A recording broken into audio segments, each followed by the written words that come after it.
And for your information, those who don't know, our Diocese of Meru extends all the way to the Rakanidi, including Meru itself. This is a very happy occasion for us all in this diocese, where we thank God for this special gift that He has given us this time. The Pope has given us this gift of a new bishop who is going to assist me and all the priests and all the religious of Meru Diocese in doing what is supposed to be done to bring Christ to the people of God. And of course, this gift came through our nuncio to Kenya. We thank him very much for this special gift. And today, as we witness the ordination of this new bishop, coadjutor bishop elect now, will be a full bishop in a very short time. We continue to thank God, also thanking his parents and all the Consolata missionaries, those who have formed him, and for what they have done in our diocese from the beginning up to today. They are the pioneers of this diocese. Of course, it extends very far. It included even Embu and other parts of this diocese, Isiolo, and also this place, especially Wajir, Garissa, and so forth. But now, we are left a small part called Meru Diocese, and we thank God for what He has given us.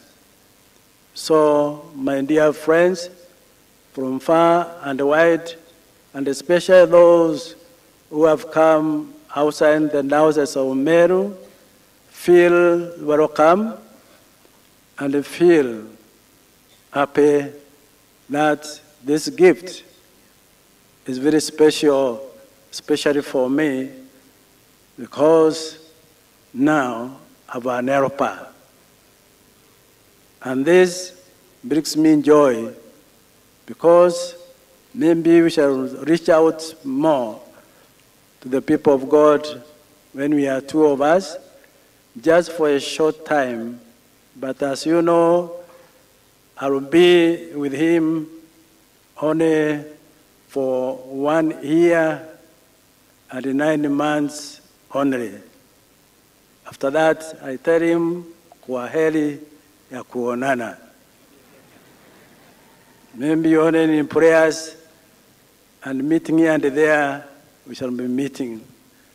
So we thank God today, and we ask Him to keep us well here, united as one family of faith. May God bless you all for coming for this celebration. Thank you.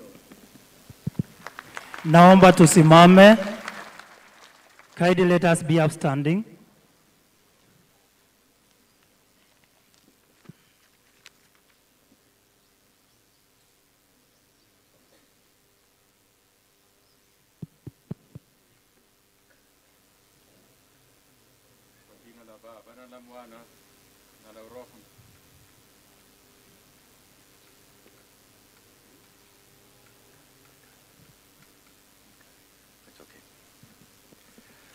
Kwa jina la Baba na la Mwana na la Roho Mtakatifu.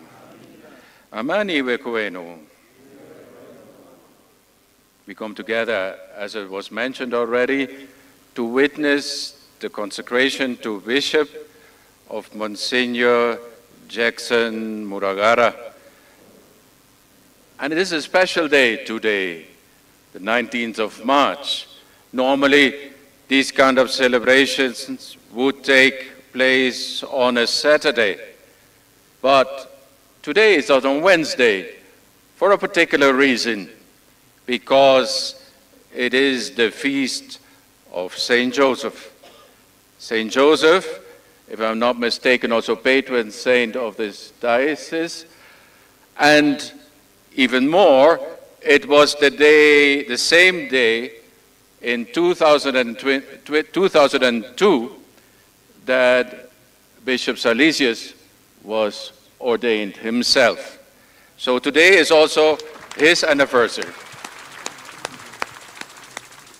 So we pray for our bishop, we pray for our incoming coadjutor, we pray for the Diocese of Meru, and we pray that God may shower his abundant graces upon us. The beginning of this Eucharist, as we enter into communion with the Son of God, as he opens his heart for us and we open our hearts for him, let us then prepare ourselves by acknowledging our unpreparedness, our sins.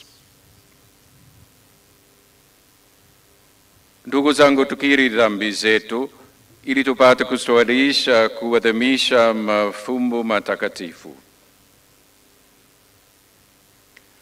Namungamia Mungu Mwenyezi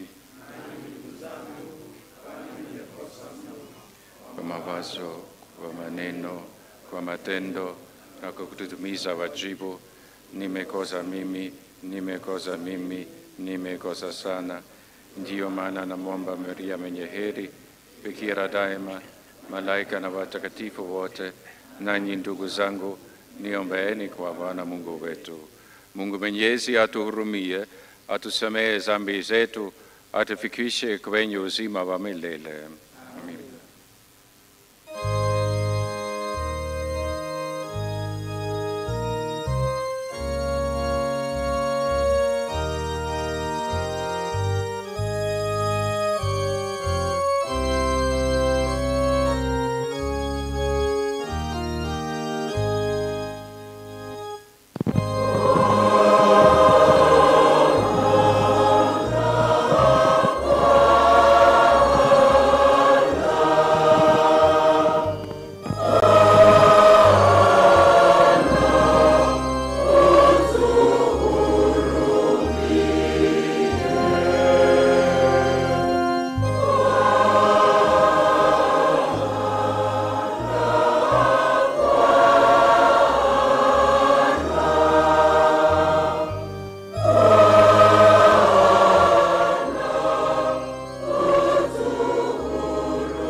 Tuombe.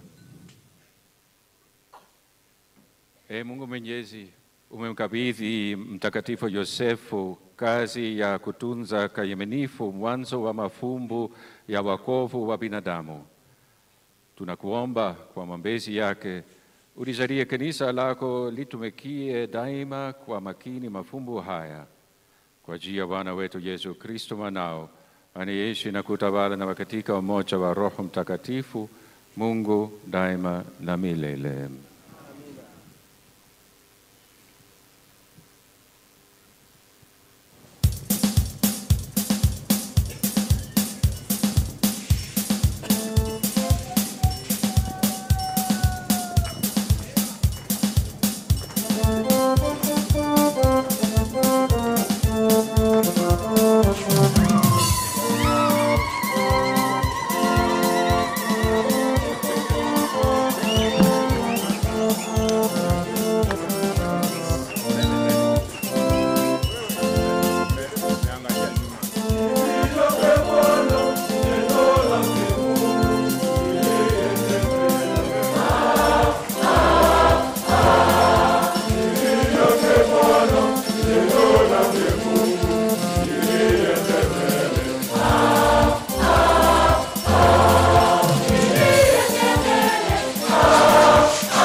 Somo katika kitabu cha pili cha Samueli.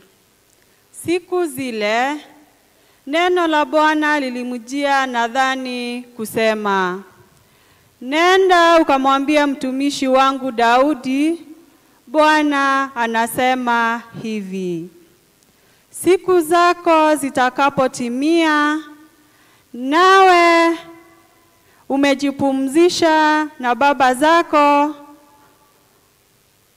nitamuinua mzao wako baada yako atokaye viunoni mwako, nami nitauimarisha ufalme wake. Yeye ndiye atakayenijengea nyumba kwa jina langu, nami nitakiimarisha kiti chake cha enzi daima. Mimi nitakuwa baba yake, naye atakuwa mwanangu. Nayo nyumba yako na ufalme wako vitandumu milele mbele yangu, na kiti chako kitakaa imara milele. Neno la Bwana.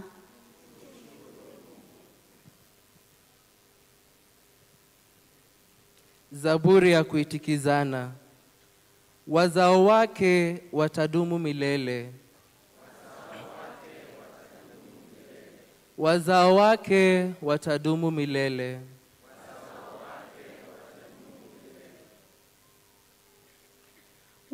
Wazao wake watadumu milele. Wazao wake watadumu milele.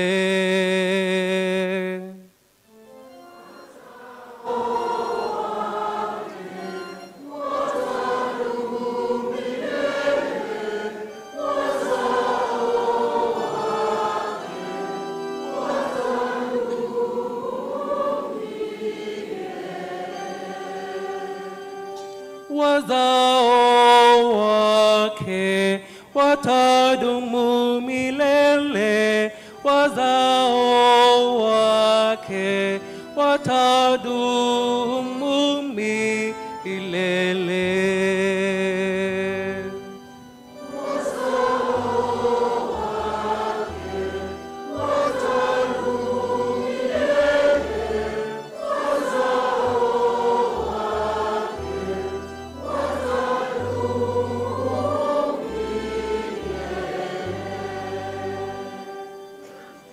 Fadhili za Bwana nitaziimba milele, kwa kinywa changu nitavijulisha vizazi vyote uaminifu wako, maana ulisema wema wangu wadumu milele. Uaminifu wangu umesimikwa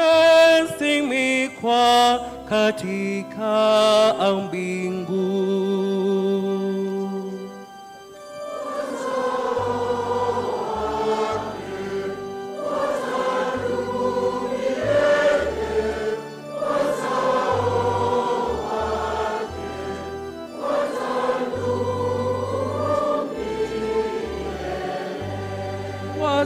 Wazao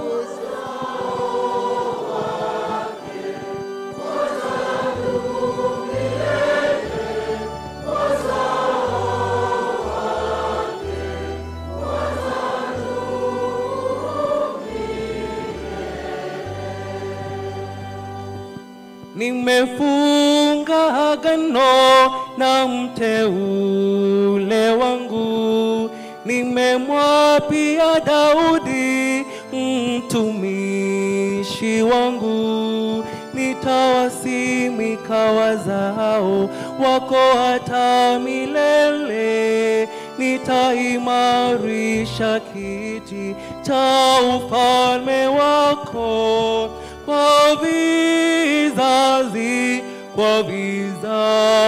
vyote.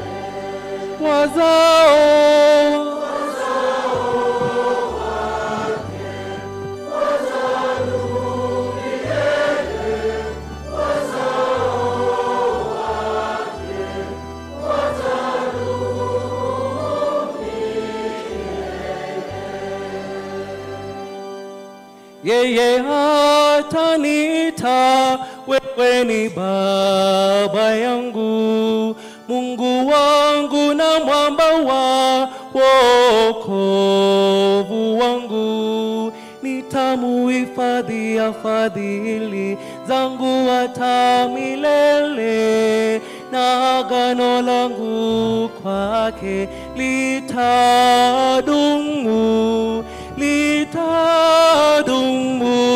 kwa imara.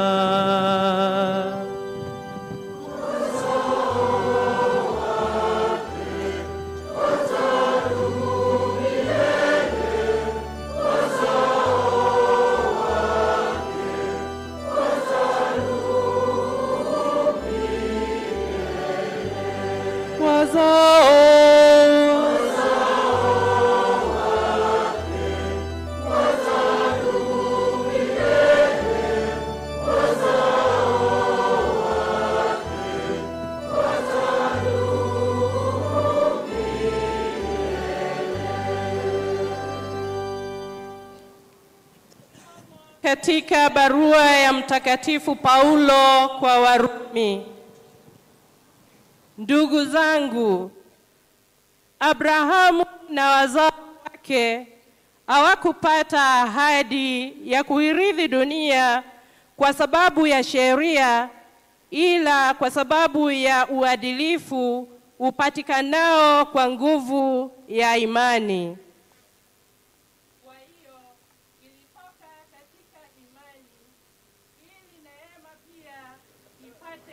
Yake. Hivyo ahadi ya wahusu wazao wote, si tu wale watu wenye sheria, ila wenye imani kama Abrahamu aliye baba yetu sisi sote. Ndivyo ilivyoandikwa, nimekuweka uwe baba wa mataifa mengi.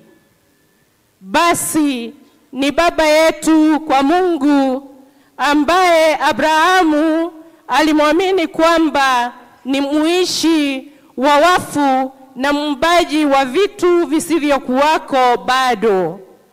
Kinyume cha matumaini, alitumaini na kusadiki kwamba atakuwa baba wa mataifa mengi, kama ilivyosemwa, hivyo ndivyo wazao wako watakavyokuwa wengi. Kwa hiyo alikubaliwa uadilifu kwa ajili ya imani. Neno la Bwana.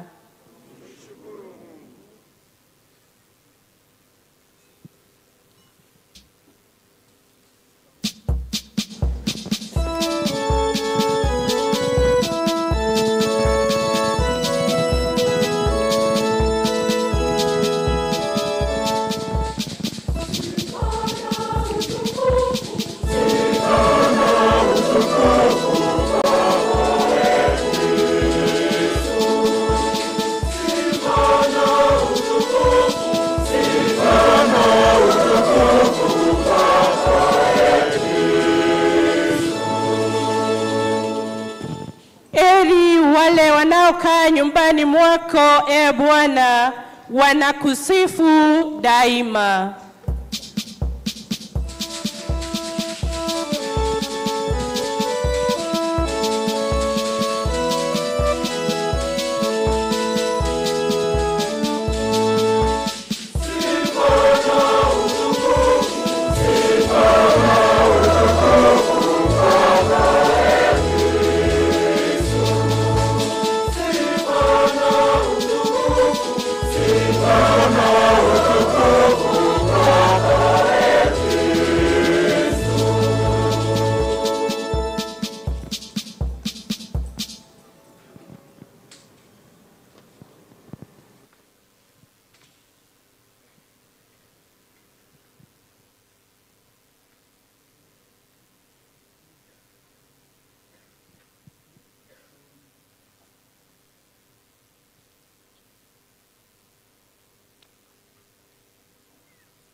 Bwana awe nanyi.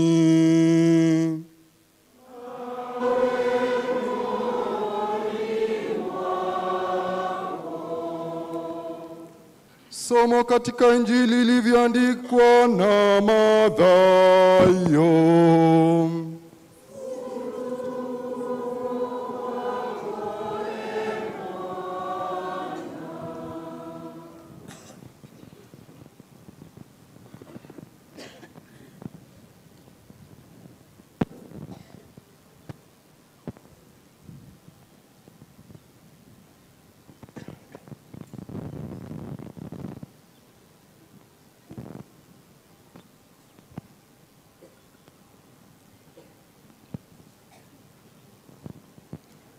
Yakobo alimzaa Yusufu mmewe Mariamu, aliyemzaa Yesu aitwaye Kristo.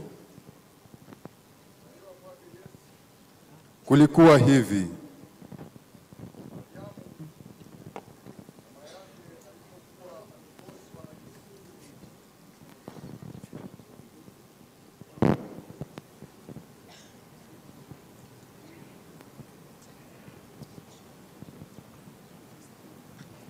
kuzaliwa kwake Yesu Kristo kulikuwa hivi. Mariamu mama yake alipokuwa ameposwa na Yusufu, kabla hawajakaribiana, alionekana na mimba kwa uwezo wa Roho Mtakatifu.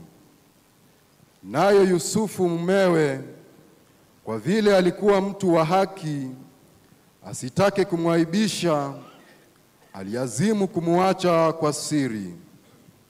Basi alipokuwa akifikiri hayo, tazama, malaika wa Bwana alimtokea katika ndoto akisema, Yusufu, mwana wa Daudi, usihofu kumchukua Mariamu mkeo, maana mimba yake ni kwa uwezo wa Roho Mtakatifu.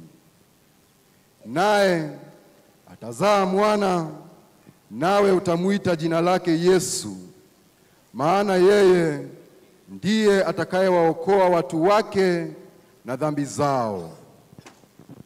Naye Yusufu alipoamka katika usingizi, alifanya kama malaika wa Bwana alivyomwagiza, akamchukua mkewe.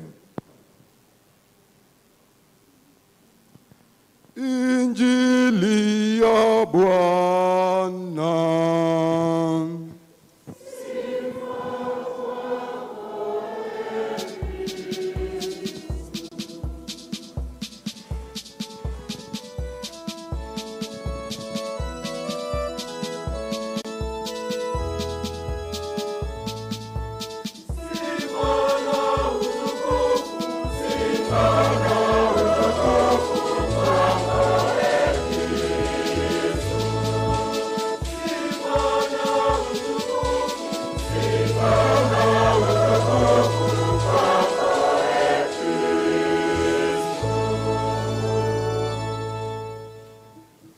Let's remain upstanding kindly.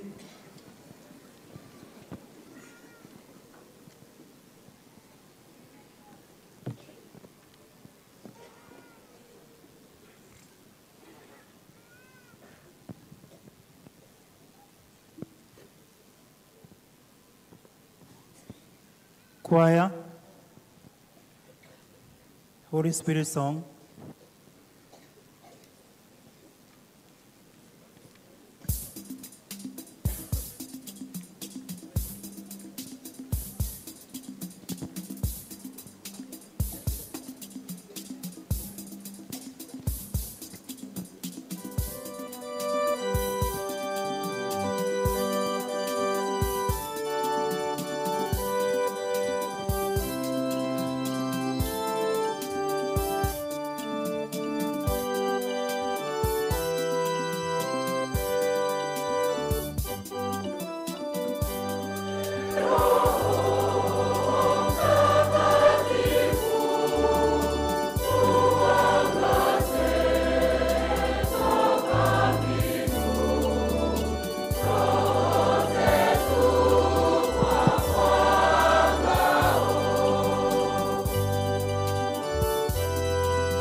Most Reverend Father, the Church of Meru asks you to ordain this priest, Jackson Murugara, to the responsibility of the episcopate.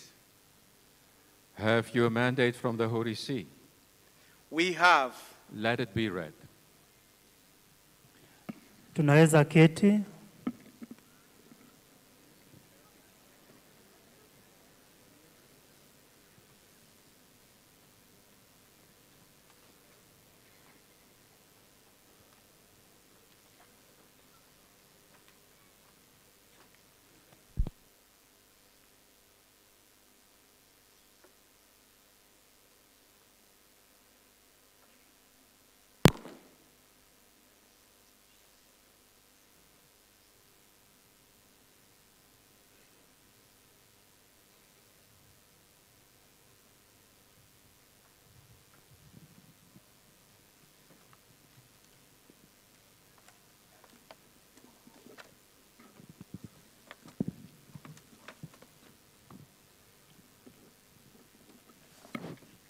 Franciscus Episcopus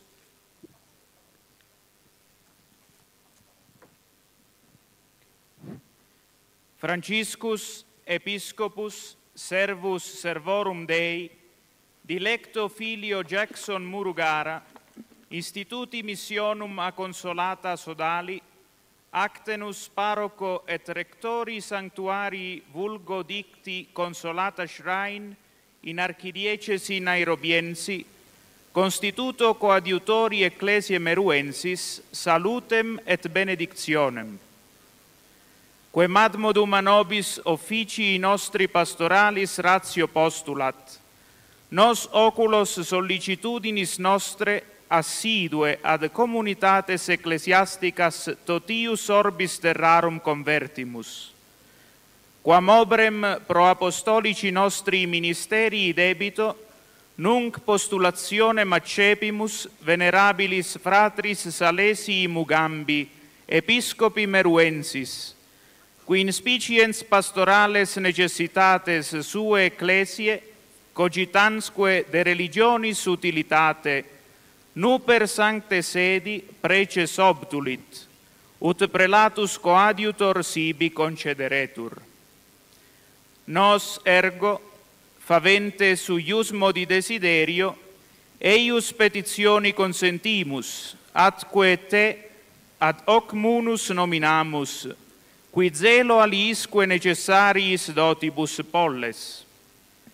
Ex plenitudine ergo apostolice nostre potestatis, dicasterii pro evangelizzazione audito consilio, te episcopum coadiutorem meruensem nominamus et constituimus, cum omnibus iuribus et facultatibus, que uic officio ad normam codicis iuris canonici competunt.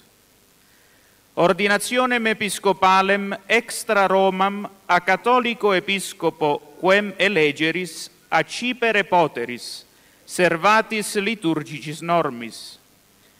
Attamen antea ut res ipsa postulat et lex ecclesiastica statuit, oportet te fidei professionem rite nuncupare, atque ius iurandum fidelitatis erga nos nostrosque in ac sede successores prestare.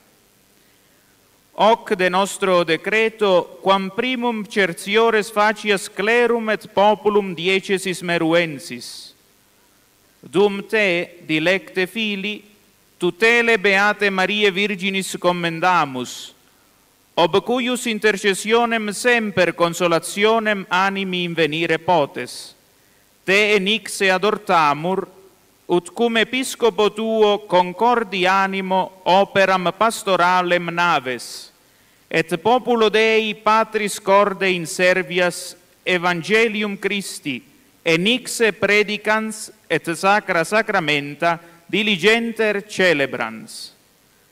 Datum Rome Laterani, die 16 mensis Januari, anno Domini bismillesimo vicesimo quinto, pontificatus nostri 12. Franciscus Pater Patrum. waraka huo wa Baba Mtakatifu ambao umesomwa kwa Kilatini. Kwa wale ambao hawajaelewa, tutasomewa kwa Kiswahili. Francesco, askofu mtumishi wa watumishi wa Mungu, kwa mwana mpendwa Jackson Murugara, padri wa shirika la wamishonari wa Consolata, ambaye hadi sasa ni baba paroko na msimamizi wa madhabahu ya Consolata katika jimbo kuu la Nairobi, uliyeteuliwa kuwa askofu mwandamizi wa kanisa la Meru. Salamu na baraka. Kama jinsi asili ya ofisi yetu ya kichungaji inavyodai, sisi daima tunaelekeza macho yetu kuelekea jumuiya ya kanisa la kiulimwengu. Kwa hivyo, katika kutimiza wajibu wa huduma yetu ya kitume, sasa tumepokea ombi la Mheshimiwa ndugu yetu Salesius Mugambi, askofu wa jimbo la Meru, ambaye kwa kutambua mahitaji ya kichungaji ya kanisa lake na kuzingatia manufaa ya imani, hivi karibuni aliwasilisha ombi kwa Baraza la Kitaifa kwamba apewe askofu mwandamizi. Kwa hiyo, kwa kupendelea nia hii, tunakubali ombi lake na kumteua katika ofisi hii, kwa kuwa amejaliwa bidii na karama zingine muhimu.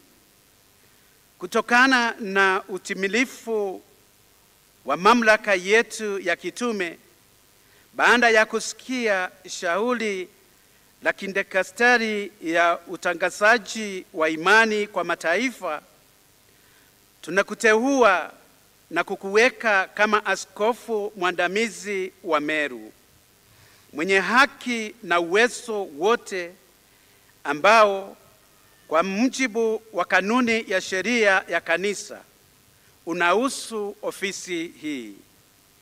Unaweza kupata daraja ya uaskofu popote nje ya Roma kwa askofu mkatoliki wa chaguo lako, kwa kuzingatia kanuni za liturujia.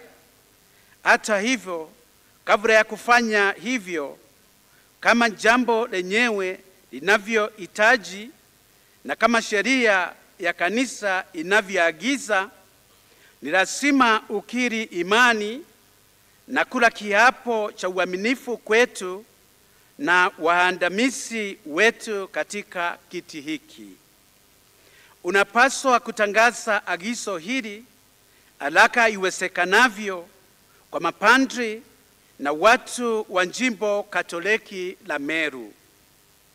Tunapokukabidhi mwana mpendwa kwa ulinzi wa Barikiwa Bikira Maria, ambaye kwa maombezi yake unaweza kupata faraja ya roho daima, tunakusihi sana utekeleze utumishi wako wa kichungaji katika umoja na askofu wako. Kwa moyo wa kibaba watumikie watu wa Mungu, ukihubiri Injili ya Kristo kwa bidii na kuadhimisha sakramenti takatifu kwa uaminifu.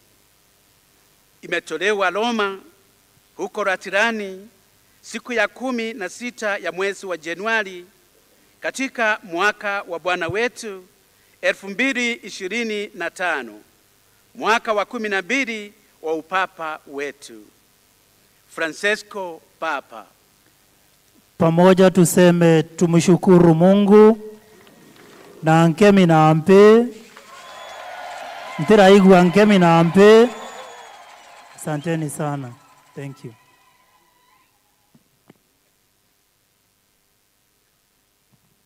Tasikisa sasa hotuba yake askofu mkuu.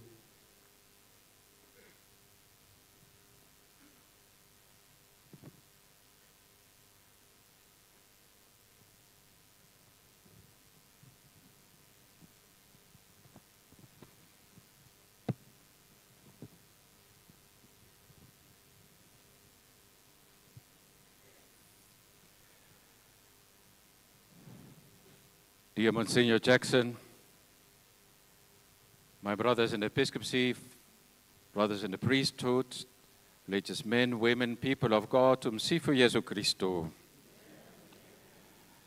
The Catholic Church, as we all know it, and as we are here today, is an age-old institution. Imagine, our church goes back for nearly 2,000 years, all the way back to those famous words of Jesus Christ.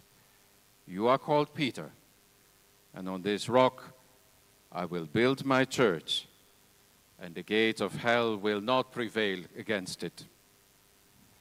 If you've ever been to Rome, then you might have noticed that those same words are written along the ceiling of St. Peter Basilica.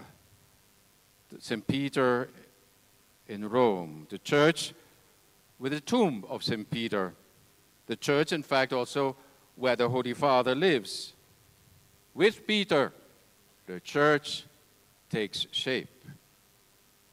Maybe also in these days, we could pray in a special way also for our Holy Father, Pope Francis, the successor of Peter, that God may protect him, that God may give him good health, that he may continue to serve as that rock, the foundation on which Christ continues to build his church.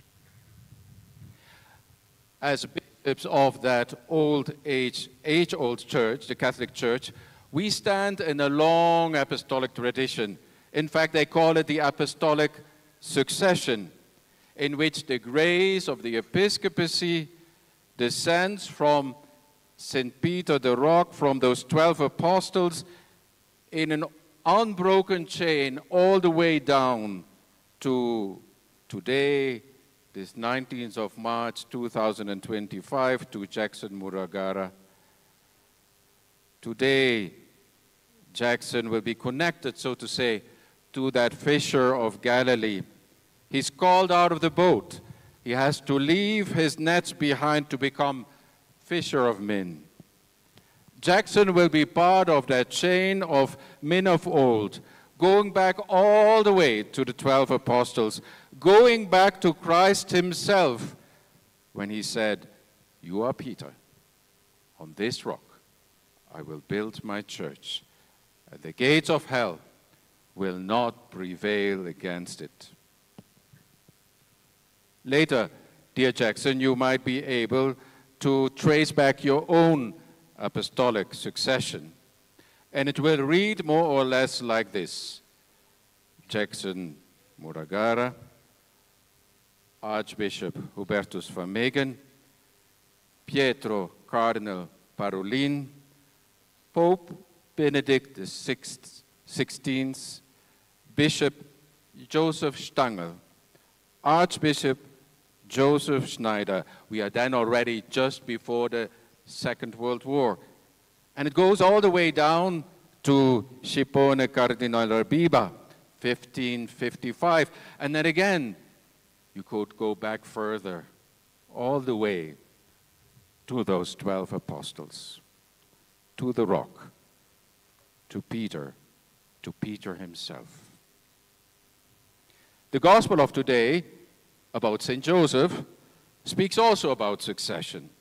And Jacob was the father of Joseph, the husband of Mary, of whom Jesus was born, called the Christ.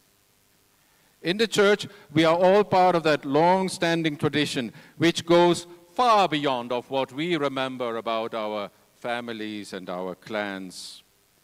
We belong to that one family, that new family in Christ, which has its own age-old tradition.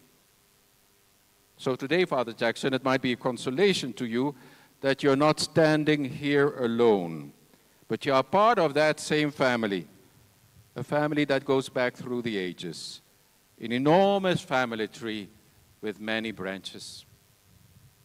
Indeed, yes, of course, we are all part of a family. And also you, Father Jackson, are first and foremost member of the family in the flesh, your parents, your siblings, your grandparents, your great-grandparents. And maybe that today is also an occasion to pray for them, especially for your deceased relatives, for those who brought you up, for the ones who formed you and educated you, for those who inspired you in the Christian life, for those to whom, though they have already gone from us, you still feel connected to them. Recall their faces. Think about their words. Contemplate their actions. In the Spirit, those dear souls are with us today. They watch us, they pray for us. The souls of the deceased join today in praising God for the gift of a new bishop, a coadjutor to Meru. Our ancestors join in the choirs with the angels and the saints as they give glory to God for this special day. Imagine their voices and faces in those heavenly choirs, how they exult for joy for this, your day, Father Jackson. Today, on this feast, 19th of March, this feast of St. Joseph, of course, we also think of St. Joseph Alemano, the founder of the Congregation of the Consolata Missionaries.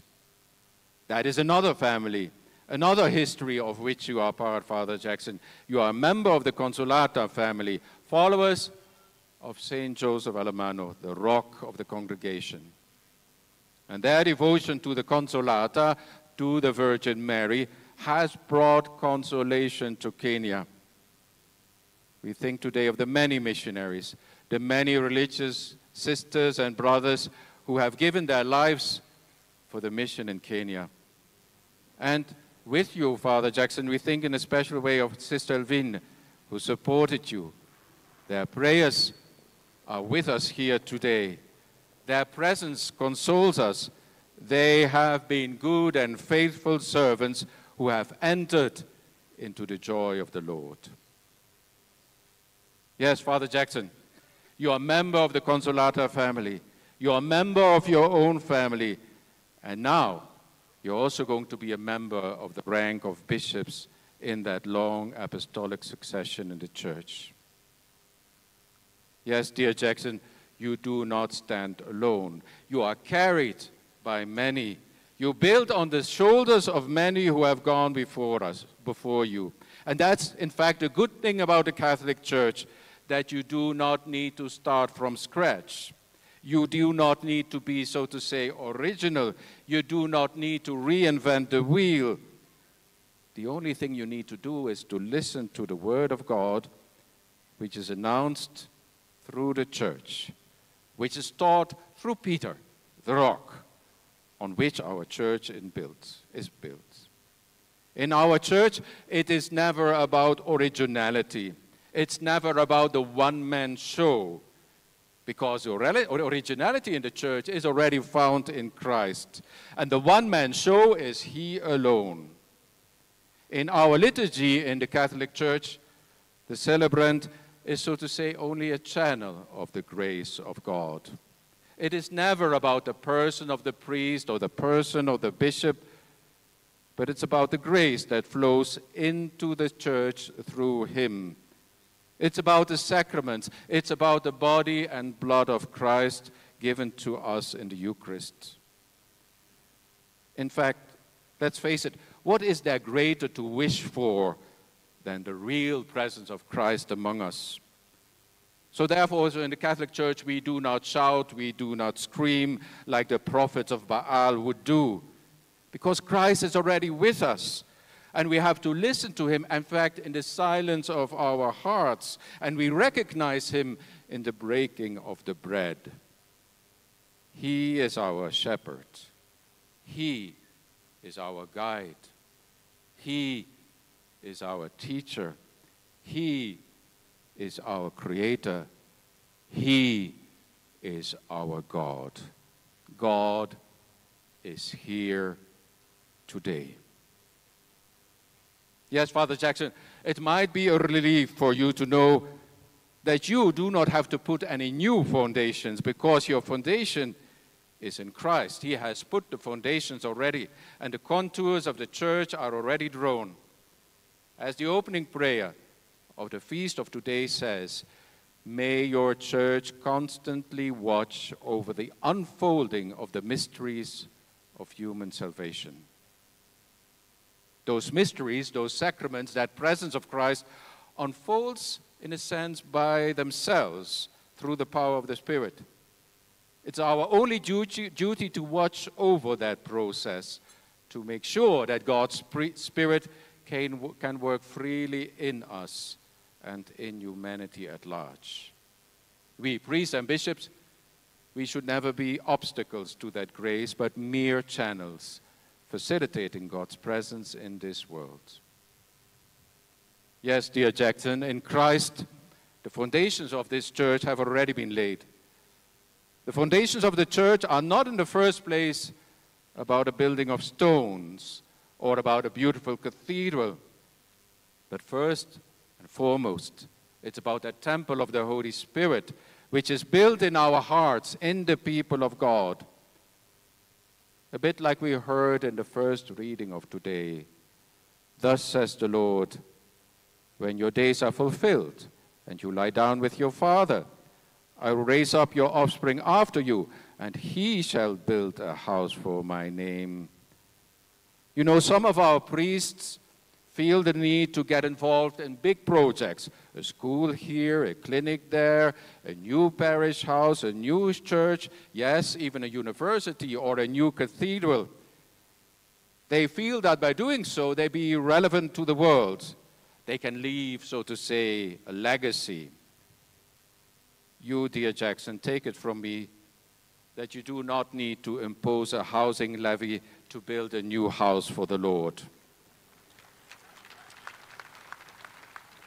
Nor do you have to apply social taxes to feed the hungry, to turn stones into bread or into millions of chapati.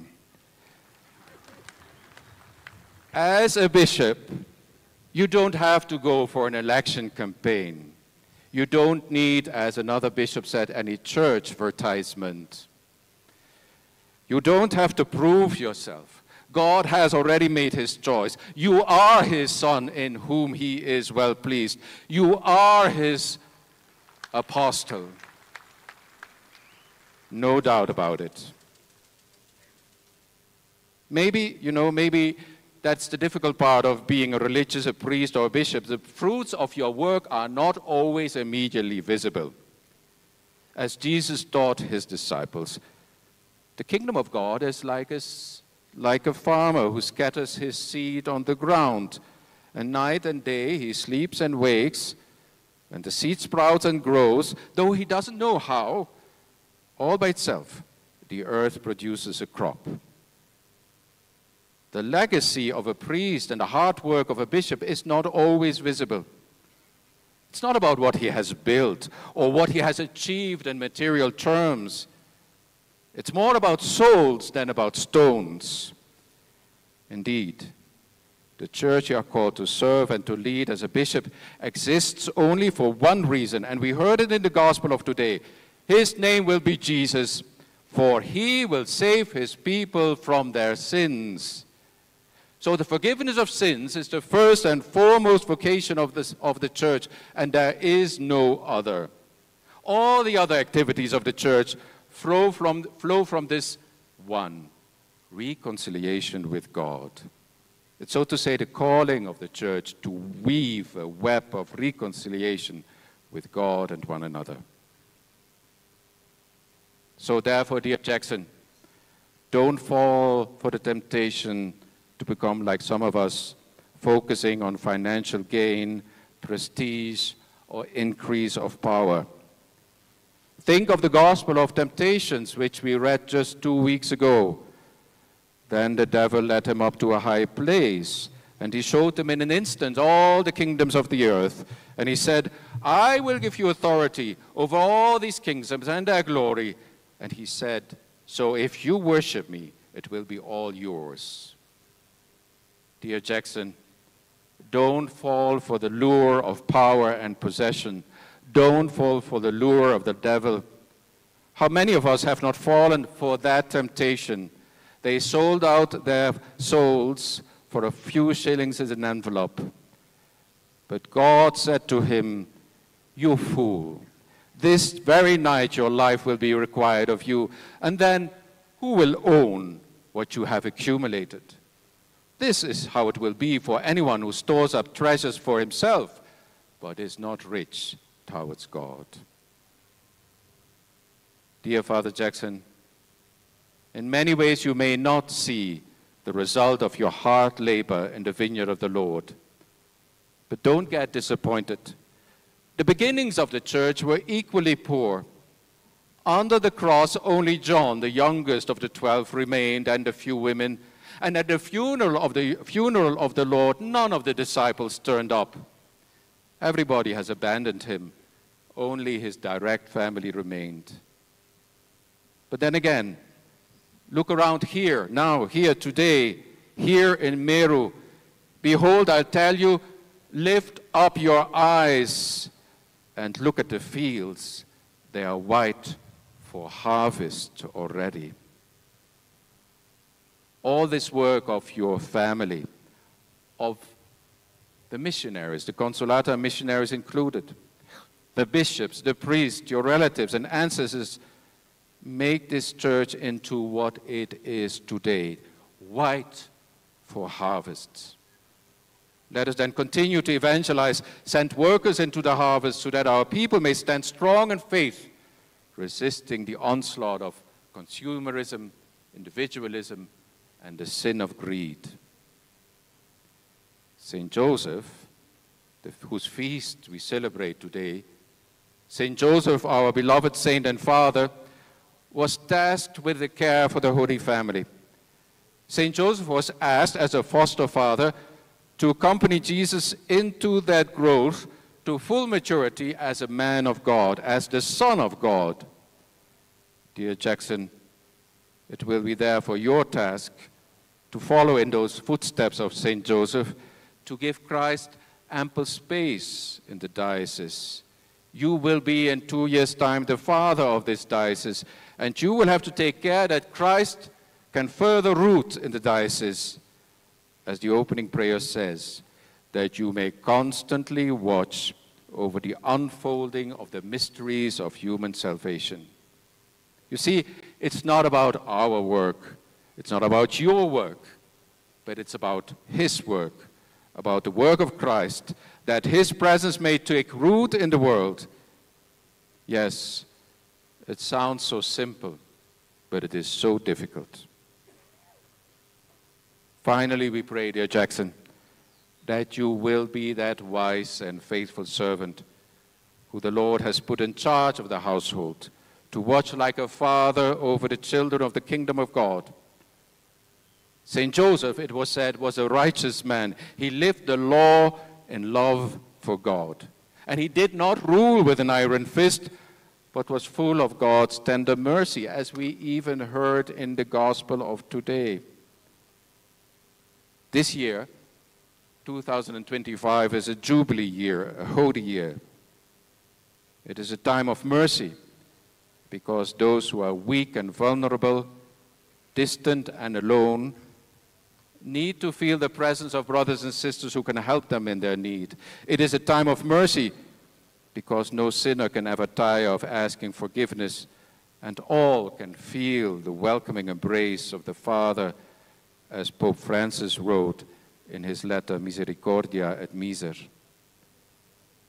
Monsignor Jackson, as we are now about to ordain you, may you be that wise, merciful, and tender servant like St. Joseph. May you be that son in whom God is well pleased. May God, who has begun the good work in you, bring it to fulfillment. Amen.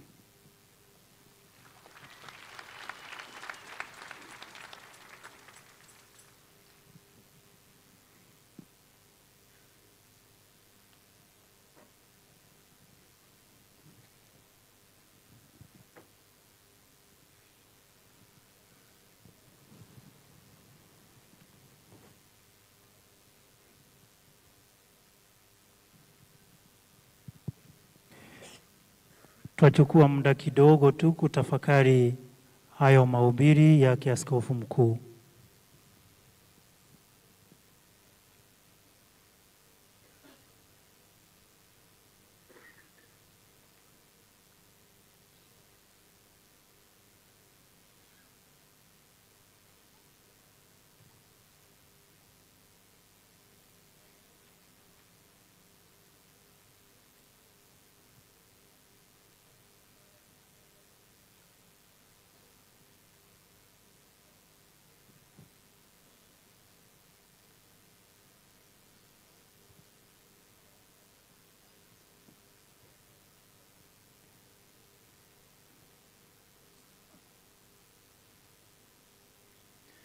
Askofu mwandamizi mteule sasa atahojiwa naye Askofu Mkuu.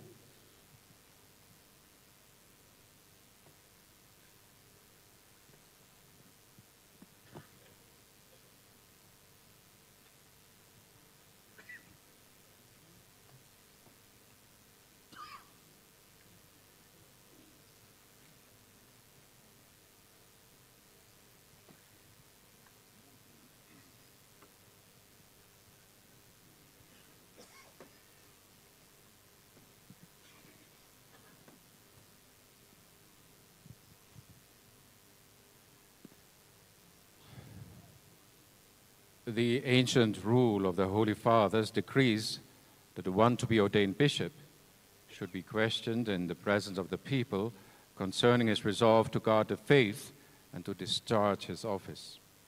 Therefore, dear Brother Jackson, do you resolve to carry out until death, with the grace of the Holy Spirit, the office entrusted to us by the apostles, and to be passed on to you through the laying on of our hands? I do. Do you resolve to proclaim the gospel of Christ faithfully and unfailingly? I do. Do you resolve to guard the deposit of faith pure and entire according to the tradition preserved always and everywhere in the Church from the time of the apostles? I do. Do you resolve to build up the body of Christ, his Church, and to remain in her unity with the order of bishops, the authority of the successor of the blessed Apostle Peter? I do. Do you resolve to render obedience faithfully to the successor of the blessed Apostle Peter? I do. Do you resolve, as devoted Father, to encourage the holy people of God and guide them in the way of salvation, together with the priests and deacons, your fellow ministers? I do. Do you resolve, for the sake of the Lord's name, to reach out in kindness and mercy to the poor, to strangers, and to all those in need? I do. Do you resolve as a good shepherd to seek out the sheep who stray and to gather them into the Lord's fold? I do. Do you resolve to pray without ceasing to Almighty God for the holy people and to carry out the office of high priest without reproach? I do, with the help of God. May God, who has begun the good work in you, bring it to fulfillment. Naomba tusimame. Nawasihi tusimame.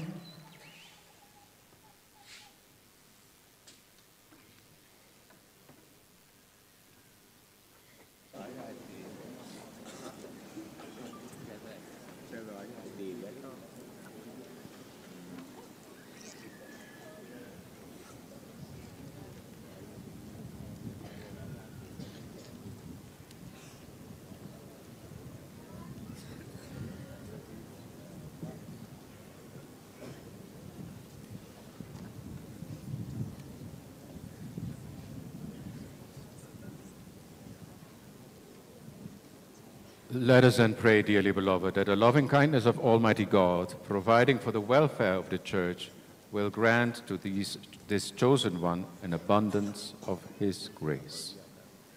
Wale wanaweza kupiga magoti ni sawa, la sivyo tutakuwa tumesimama. Kwaya litania, please.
Takatifu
katika utumishi wako mtakatifu.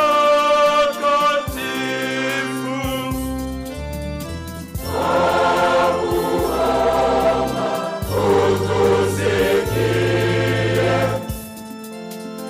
Yesu mwana wa Mungu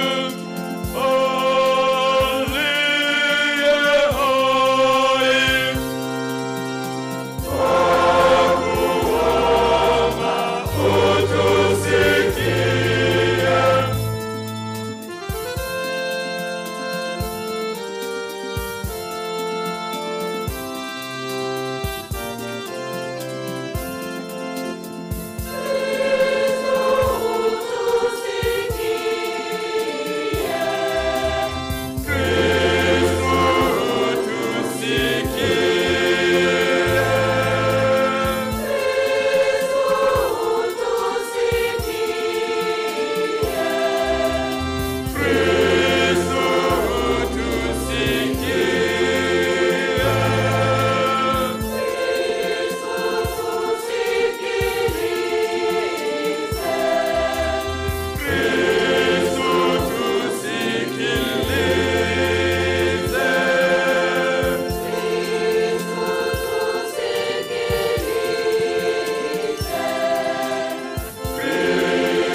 Graciously hear our petitions, O Lord, and as you raise the horn of priestly grace over this your servant, pour out upon him the power of your blessing through Christ our Lord.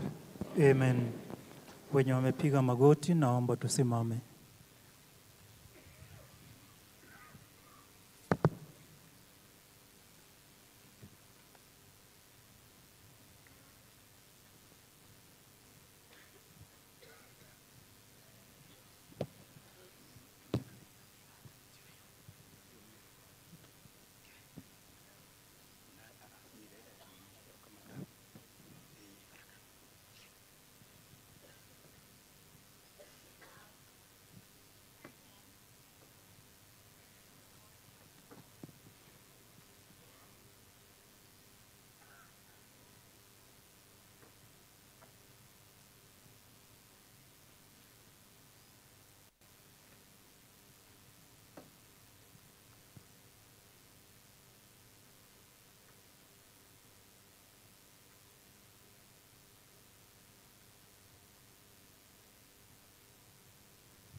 God and Father of our Lord Jesus Christ, Father of mercies and God of all consolation, who dwell on high and look upon the lowly, who know all things before they come to be.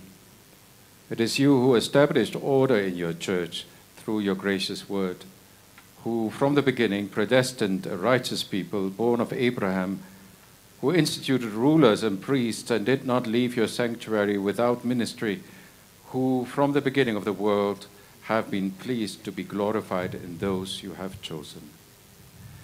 Now pour forth upon this chosen one the power that is from you, the governing Spirit, whom you gave to your beloved Son, Jesus Christ, and whom he gave to the holy apostle, who established the church and each place your sanctuary, to the glory and the unfailing praise of your name.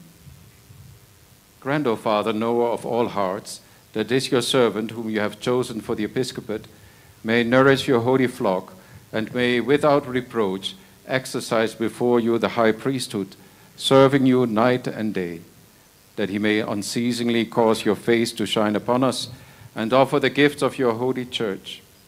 Grant that by the strength of the Spirit of the high priesthood he may have authority to forgive sins according to your command, that he may apportion offices according to your precept and loosen every bond according to the authority you gave the apostles.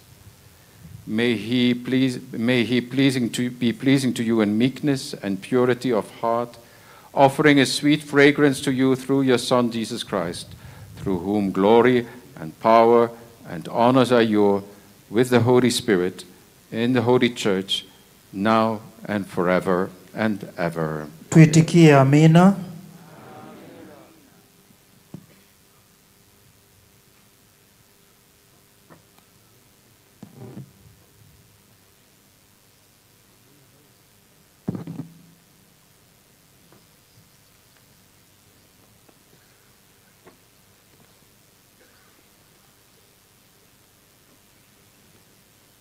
Naomba tunaweza kuketi sasa.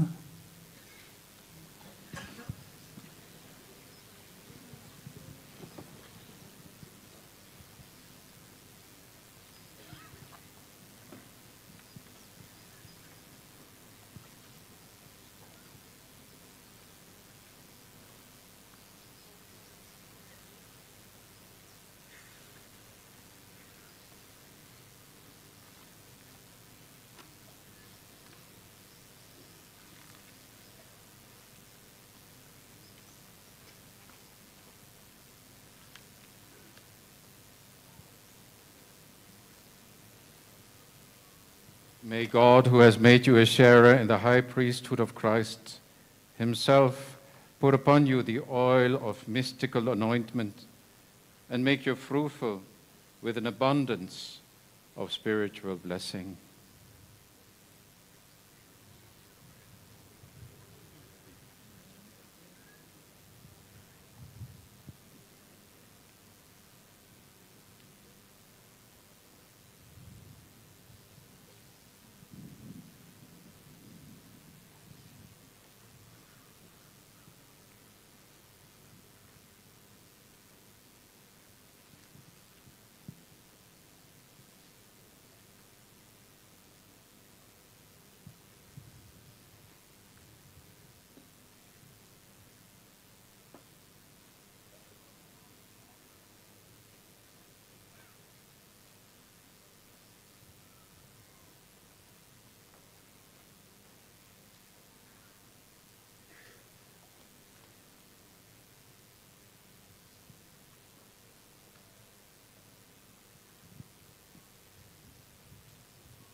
Receive the gospel and preach the word of God with all patience and sound teaching.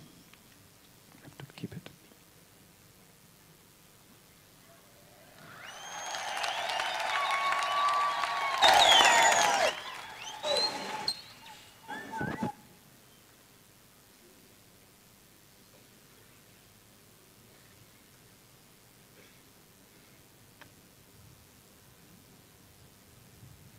Receive this ring, the seal of fidelity. and adorned with undefiled faith, preserve unblemished the bride of God, the Holy Church.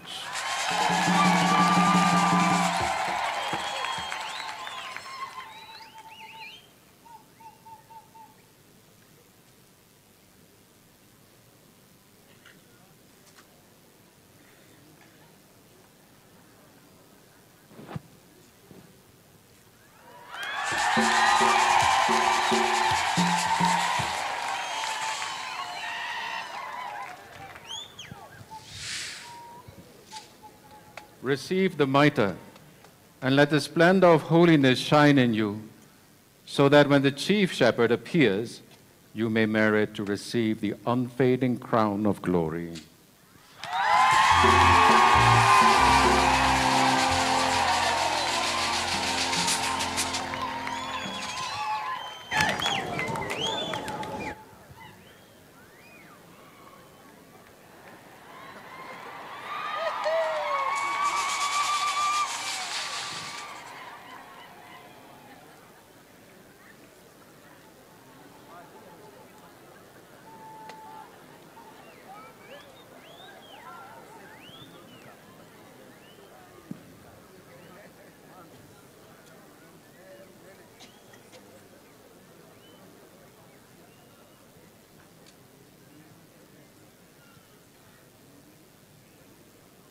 Receive the crozier, the sign of the pastoral office, and keep watch over the whole flock in which the Holy Spirit has placed you as bishop to govern the Church of God.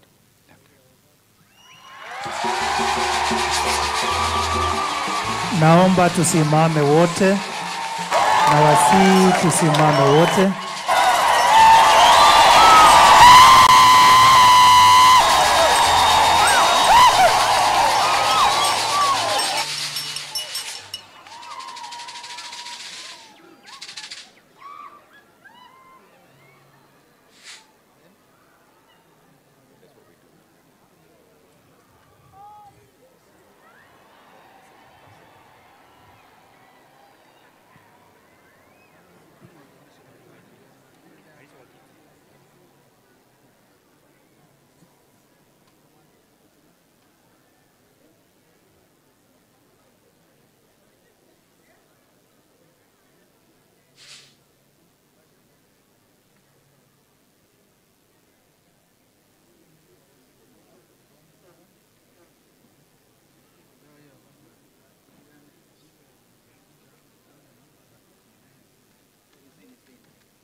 Askofu wetu mwandamizi sasa atapata salamu ya amani kutoka kwa maaskofu wenza, nasi kwaya mtatuongoza kwa wimbo unaofaa.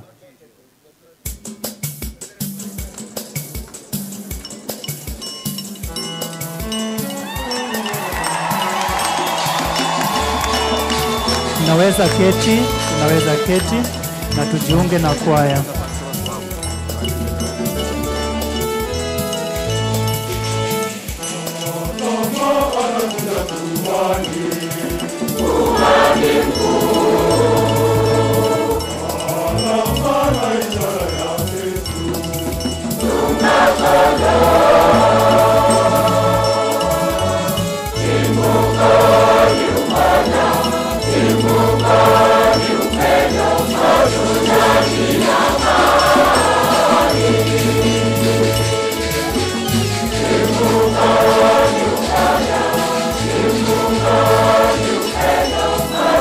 Thank you.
Thank you, choir.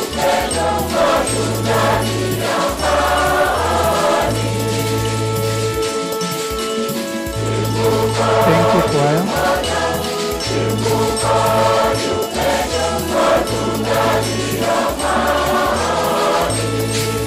Thank you, choir. Thank you.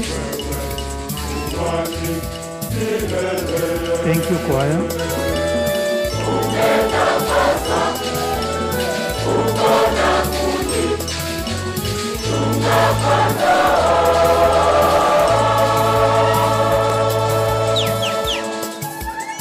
Naomba tusimame tukili imani yetu.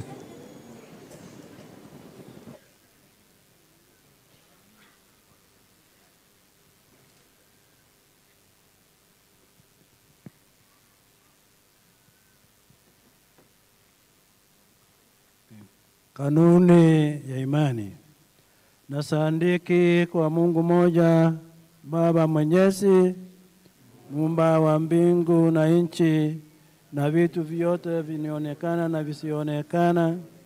Nasadiki kwa Mwana moja, Yesu Kristo, mwana wa pekee wa Mungu, aliyezaliwa kwa Baba tangu milele yote, Mungu aliyetoka kwa Mungu, mwanga kwa mwanga, Mungu kweli kwa Mungu kweli, aliyezaliwa bila kuumbwa, mwenye umungu mmoja na Baba, ambaye vitu vyote vimeumbwa naye.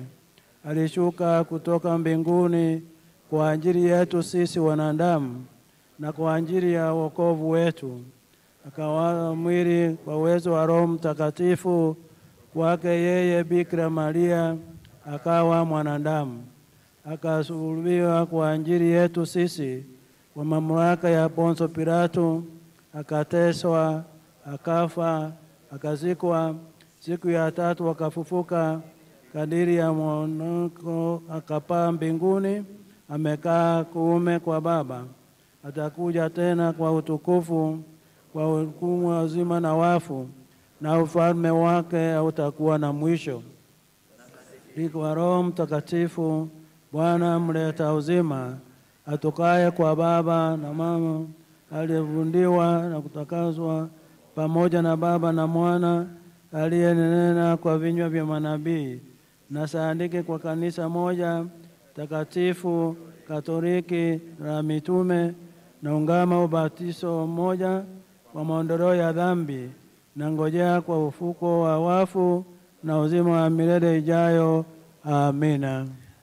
Tutaketi na tuanze sasa kutoa sadaka zetu. Seminarians and Catechist kindly. Tutaimbiwa wimbo wa sadaka. Naomba tujitayarishe. Catechist mfanye hima tafadhali. Utaamka uende uweke sadaka yako kwa hicho kikapu, alafu rudi uketi. If you can hurry up, Catechist, I'll appreciate. Seminarians, if you can hurry up, please.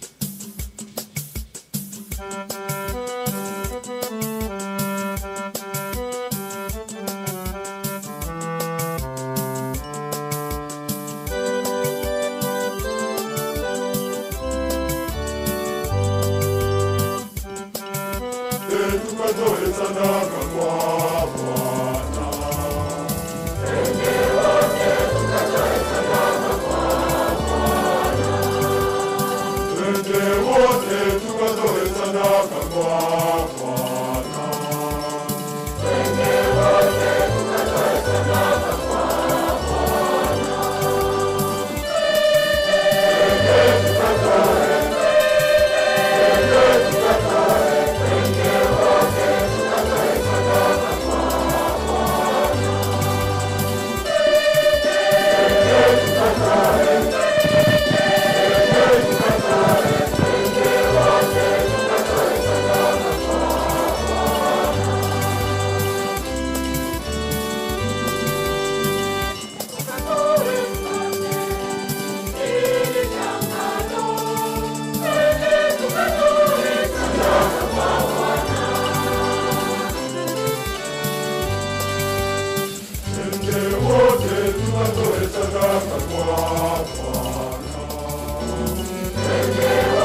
Pay bill 345981. Pay bill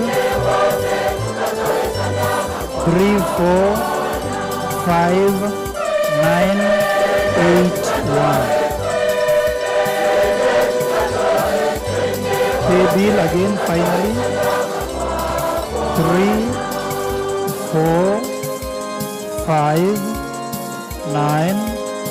345981.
Ni vizuri tukumbuke bado tuko kwa misa.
Procession ya Sandaka, please.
Tunaweza keti sasa. We could take our seats now. We can take our seats now.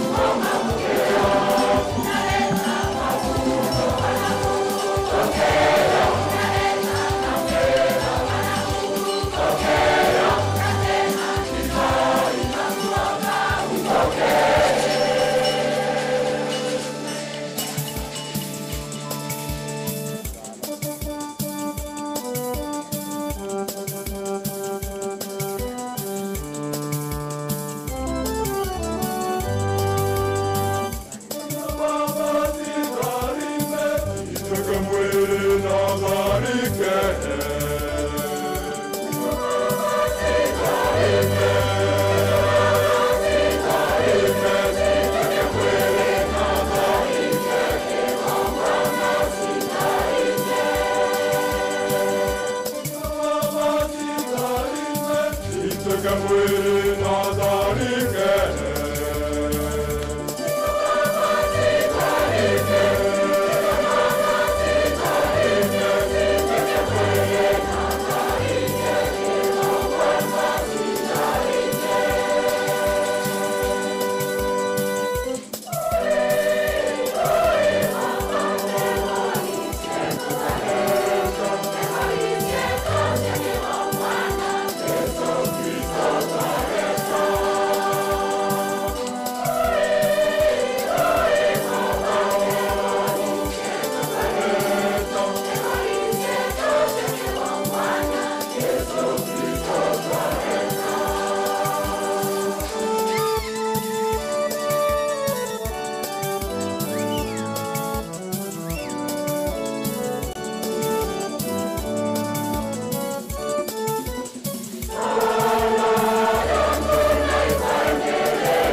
Salini ndugu, ili sadaka yangu na yenu kubaliwe kwa Mungu Baba Mwenyezi.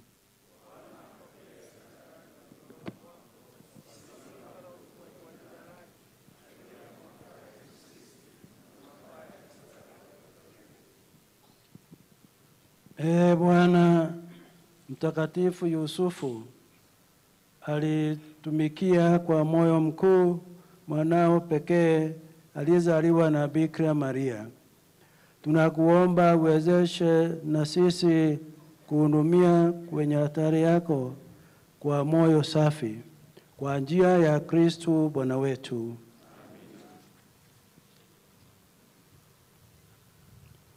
Bwana awe nanyi. Inueni mioyo.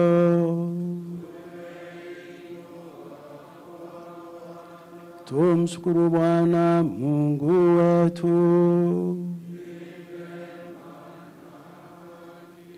Kweli ni vema na haki, tendo la kufaa na la kuleta wokovu, kukushukuru wewe daima na popote, Bwana Baba uliye mtakatifu, Mungu mwenyezi wa milele, na kukusifu kwa mbiu inayo kustahili na kukuhimidi na kukutakasa wewe katika adhimisho la sikukuu ya Yosefu mwenye heri.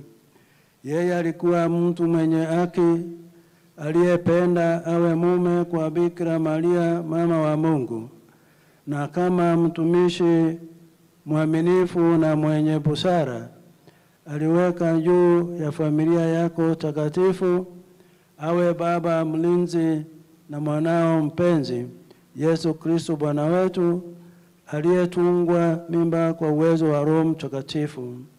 Kwa njia ya malaika Yusufu adhama yako enzi, ukuabudu na mamlaka kukutegemea mbingu na nguvu za mbinguni na waserafi wenye heri wa kuadhimisha kwa shangwe za pamoja. Tunakusihi utujalie tujiunge nao kwa wimbo wa sifa, tukisema kwa sauti ya unyenyekevu.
Bwana kweli mtakatifu, na kila kiumbe kilichoumbwa nawe kinakusifu kwa haki.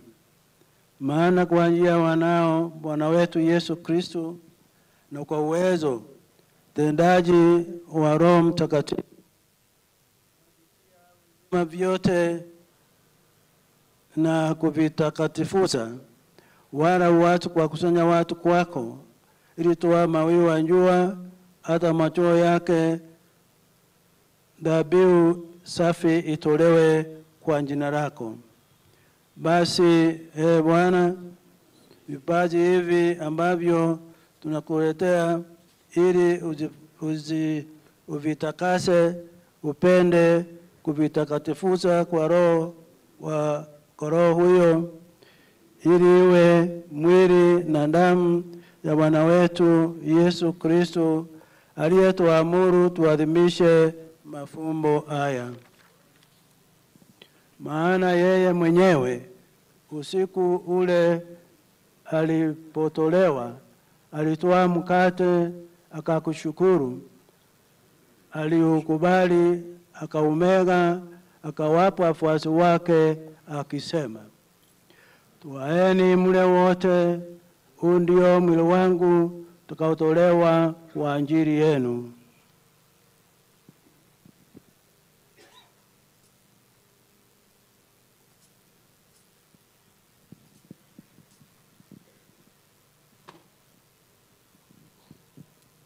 Vivyo hivyo baada ya kula, akatoa kikombe, akakushukuru, akakibariki, akawapa wafuasi wake akisema, twaeni mnywe wote, hiki ndicho kikombe cha damu yangu, damu ya agano jipya la milele, itakayomwagika kwa ajili yenu na kwa ajili ya wengi kwa maondoleo ya dhambi.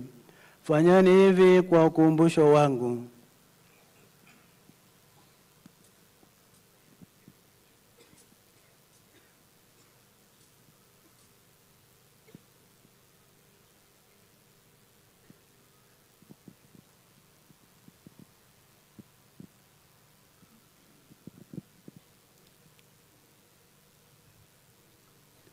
Fumbo la imani.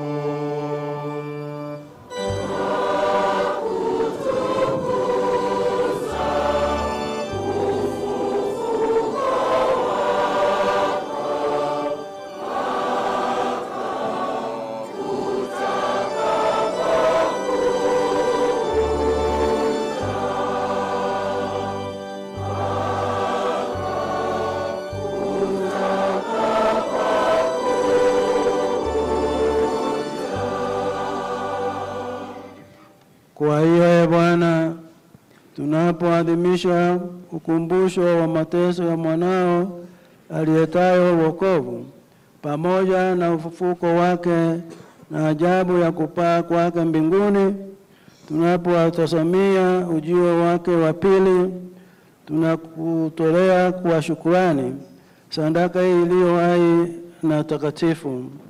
Tunakuomba uyaangalie matoleo ya kanisa lako, na kwa kumtambua yeye aliye kafara, ambaye alitaka kutulizwa kwa sadaka ya kifo chake, ujalie sisi tunaotiwa nguvu kwa mwili na damu ya mwanao, tujazwe na Roho wake Mtakatifu, tupate kuwa mwili mmoja na roho moja katika Kristo.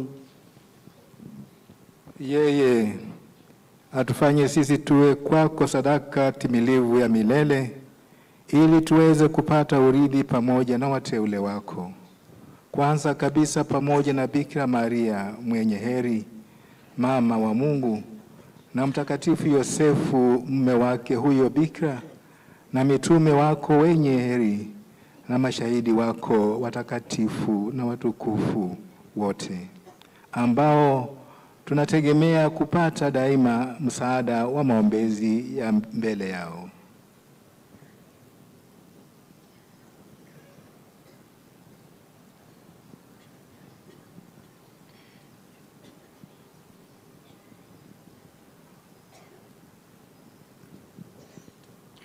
Tunakuomba Bwana uiwe aliye kafara ya upatanisho wetu, alete amani na wokovu duniani kote.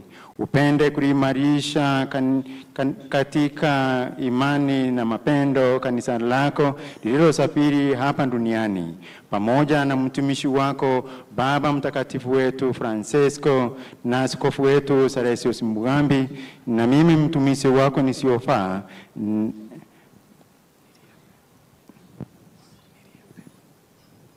niliyepewa leo darasa takatifu niwe mchungaji wa kanisa la jimbo la Meru, pamoja na maaskofu wote, wakileo wote na watu wote unaowafanya kuwa taifa lako. Usikilize kwa wema sala za jamaa hii ulioita hapa mbele yako. Baba uliye mtakatifu, kwa huruma yako uwakusanye kwako wanao wote waliotawanyika popote duniani.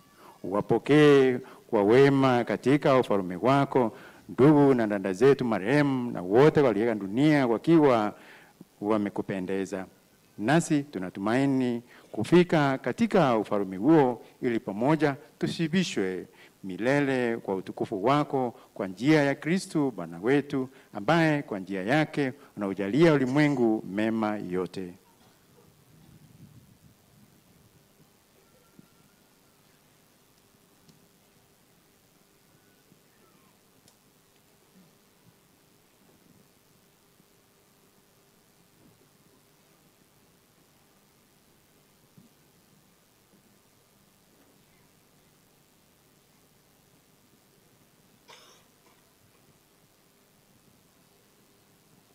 Kwa njia yake pamoja naye na ndani yake, wewe Mungu Baba Mwenyezi, katika umoja wa Roho Mtakatifu,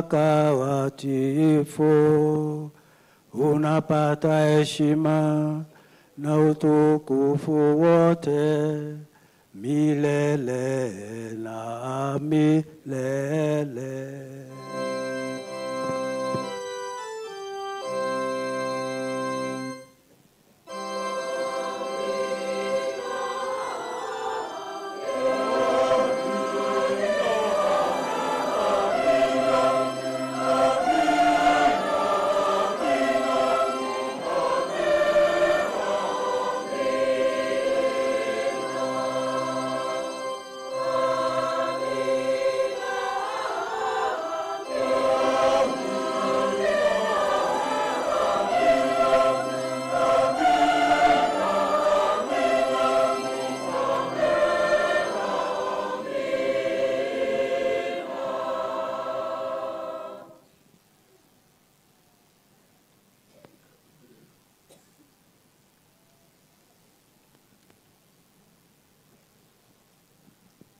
Kwa kulitia agizo la Mwokozi wetu na kutufuata mafundisho yake ya kimungu, tunadhubutu kusema: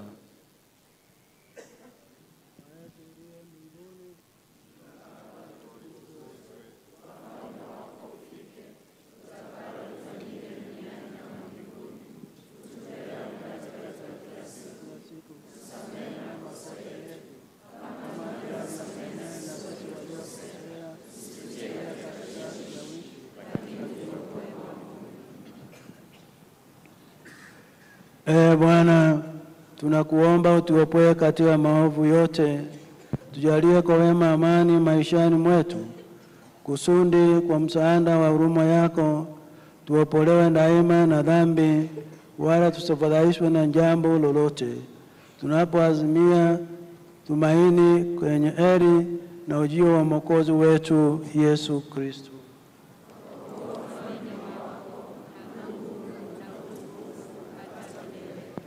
Bwana Yesu Kristo, uliambia mitume wako, amani na waachieni, amani na wapa. Usitazame dhambi zetu, ila tu imani ya kanisa lako, upende kujalia amani na umoja kama alivyo mapenzi yako, unaishi na utawala daima na milele. Amani ya Bwana iwe daima nanyi. Amani.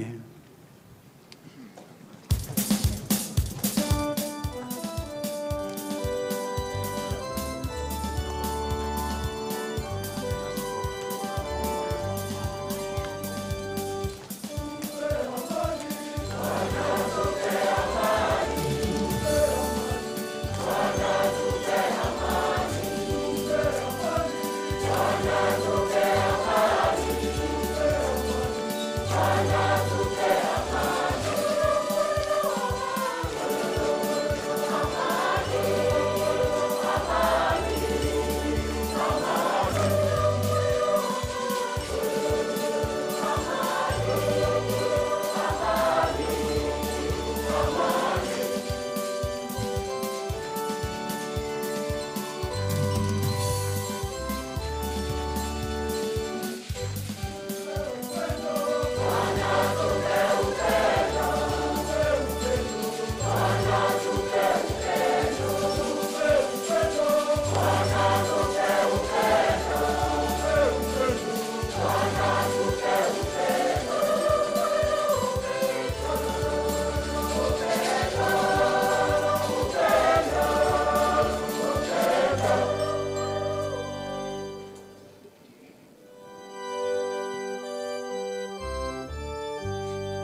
Tazama mwana kondoo wa Mungu, tazama aondoaye dhambi za ulimwengu. Heri yao wote walioalikwa kwenye karamu ya mwana kondoo. Bwana ni kwangu, lakini sema neno moja tu na roho yangu itapona.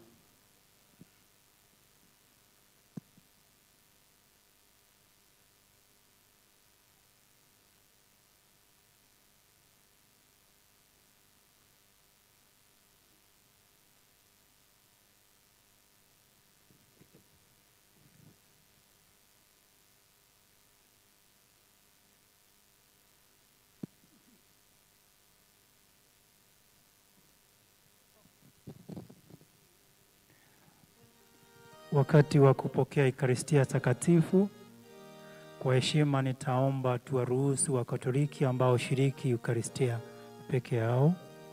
Tukiwa wakatekista 10 peke yao ndio watajiunga na seminarians. Only 10 catechists, please. Only 10.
Ukae nami daima,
tutanyamaza kidogo tuweze kutafakari juu ya Yesu Kristo ambaye tumempokea.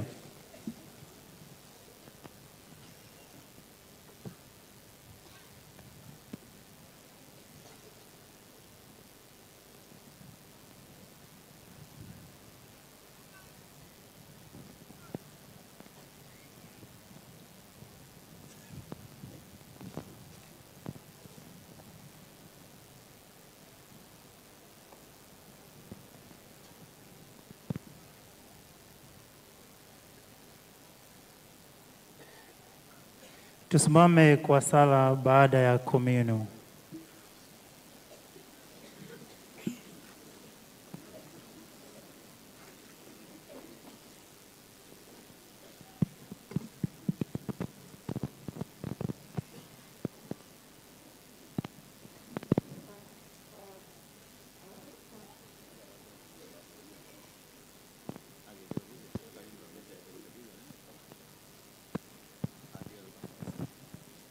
Na tuombe. Bwana, tunakuomba uimarishe moyoni mwetu mafumbo ya imani ya kweli. Tunaungama kwamba yeye aliyechukuliwa mimba na bikira ni Mungu kweli na mtu kweli.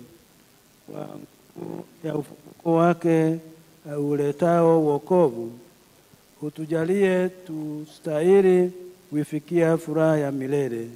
Na tunaomba yote kwa njia ya Kristo Bwana wetu. Sasa tutapata baraka ya kispeshali kutoka kwake Baba Askofu Mwandamizi. Atakuja karibu nasi akitubariki. Sorry, there will be a bit of signing, just 1 minute.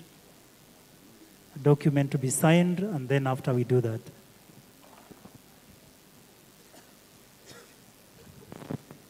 You can get seated.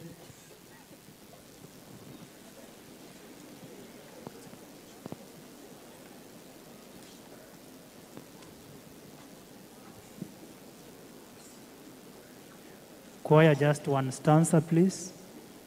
Only one.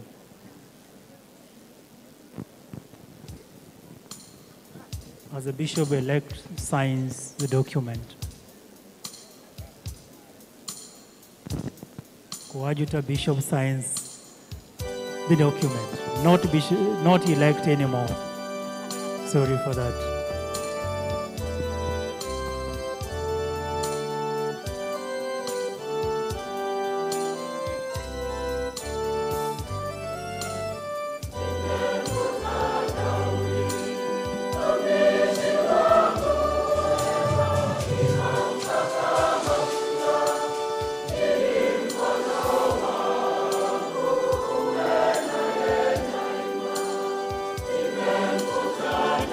Amen.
Asante sana kwaya.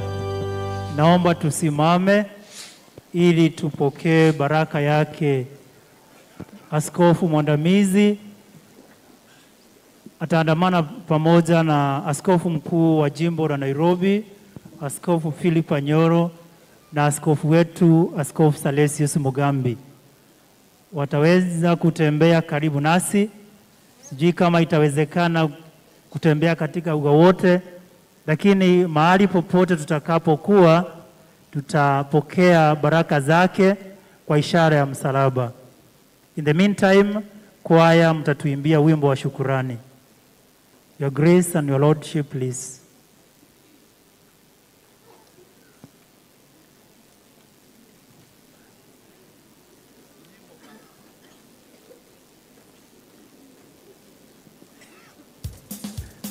Itakuwa ni baraka ya kipekee, kwa hivyo unampokea hizo baraka kwa ishara ya msalaba.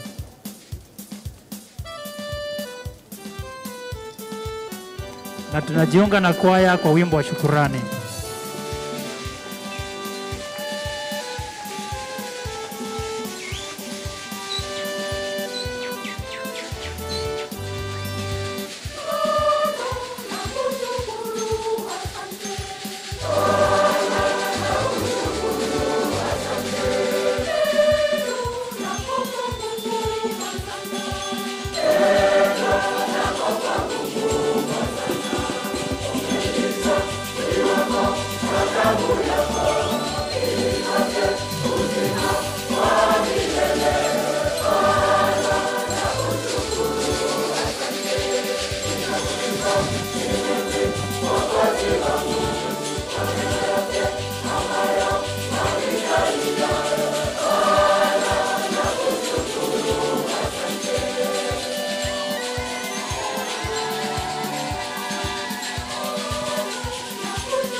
Asanteni sana, thank you so much.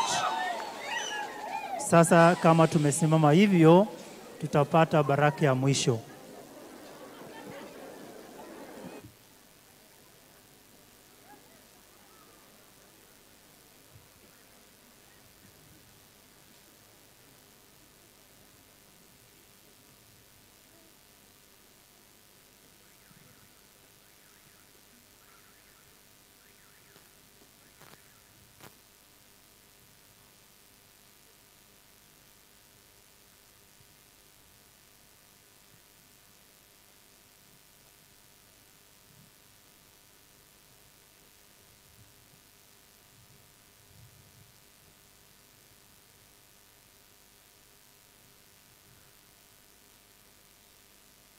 Bwana awe nanyi.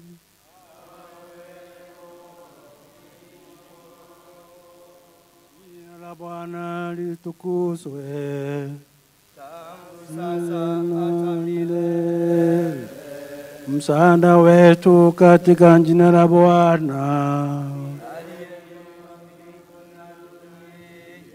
Awabariki Mungu Baba Mwenyezi, Baba na Mwana na Roho Mtakatifu.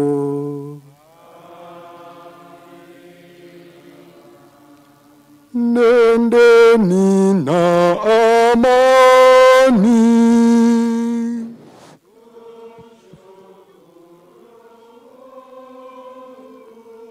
Tafadhali msiende, naomba tuketi. Tafadhali. Please, don't go.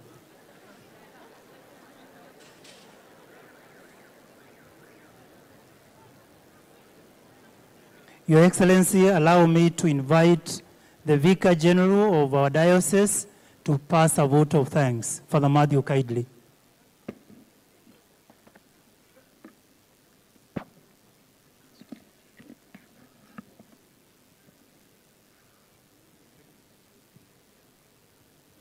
Your Excellency, the Nuncio,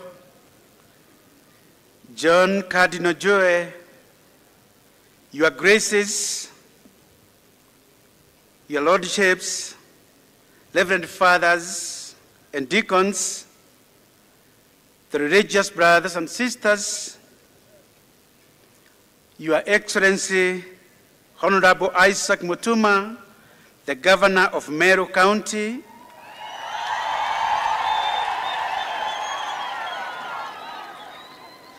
Your Excellency, Honorable Muthomi Njuki, the Governor of Tharaka Nithi,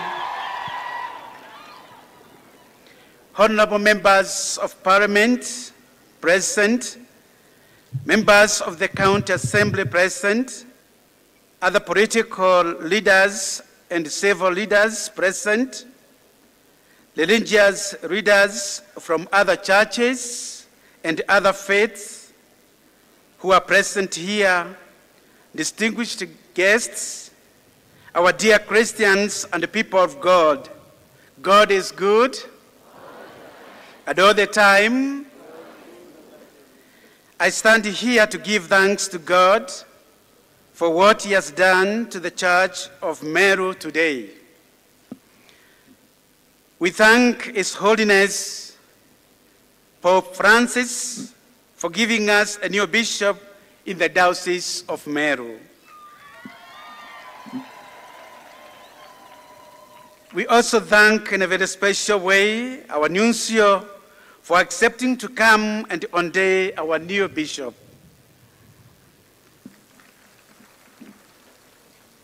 We thank all the bishops present here for gracing this occasion and celebrating in this Mass. We thank all the priests, religious women and men for their presence here today. We thank our Christians for your contribution of finances and prayers, and also for coming to grace this occasion. We thank our political leaders for coming and being with us today.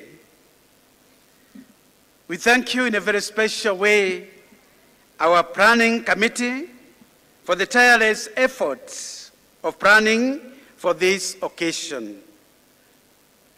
In a very special way, we thank and appreciate our parishes and all our institutions, people of goodwill, and our development partners for their financial contribution to make this ordination a successful one.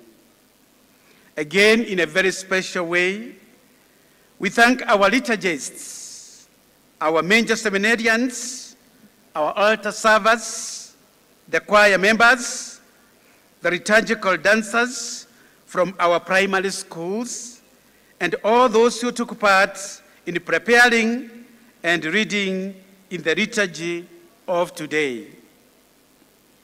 We thank service providers for this occasion and security officials, both the police and private firms, for their service to make this celebration a success. We thank everyone not mentioned in this list for your presence and participation in this solemn celebration of ordination. It is now my pleasure to welcome the Secretary General of the Catholic Bishops, Father Jude Waweru, to carry on with the rest of the program. Thank you, and God bless you.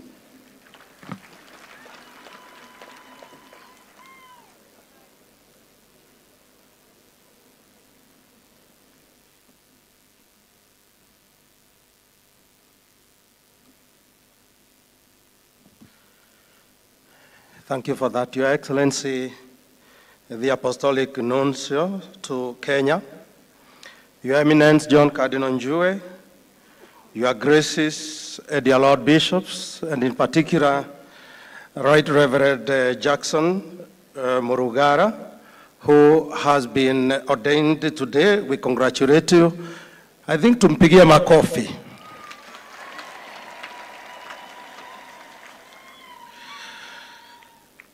Priests, religious men and women here present, Your Excellencies, the governors, and all the government officials, both in counties and at the national levels, all our dear brothers and sisters, God is good. Mine is to usher in a short program by KCCB. Just a word that KCCB is Kenya Conference of Catholic Bishops, muungano wa maaskofu wa Katoliki Kenya, and this association is meant to bring the ministry of the Catholic endeavors together, incorporating all the dioceses and with the membership of all the bishops. And therefore, it is a joyous moment when now we have one member coming in. It helps to work the way forward in terms of the pastoral endeavors and work, and so that all the dioceses may work together and promoting the unity in the work the Catholic Church does in this country. And we have leadership in this arrangement.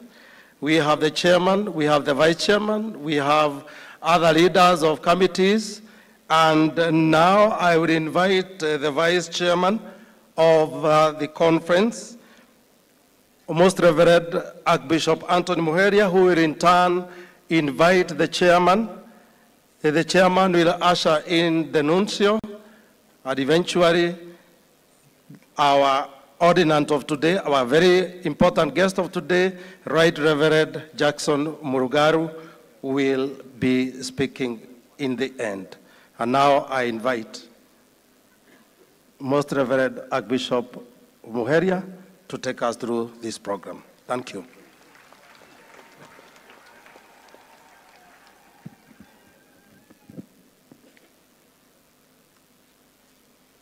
Wakristo wapenzi wa jimbo la Meru, hamjambo? Mugeni, Mugakaire, tumsifu Yesu Kristo. Askofu tunaye ama hatunaye? Askofu tunaye ama hatunaye? Makofi kwa Askofu Jackson. Asante sana.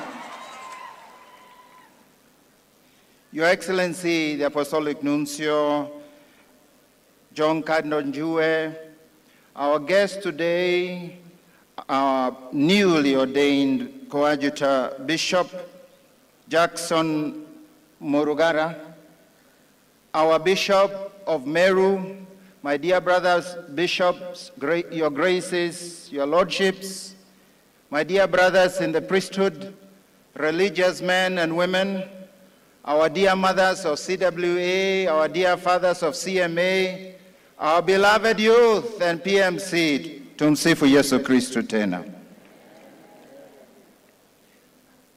As you know, the standing of the conference, the Catholic bishops, is that we will not have political speeches in our ceremonies.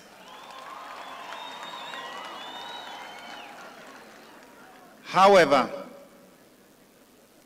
we recognize the great honor granted to us by our leaders, both our national leaders, our political leaders, our civil leaders, and other leaders in the judiciary and other arms of government who are here. Therefore, we will indeed recognize your presence, because this is a great honor.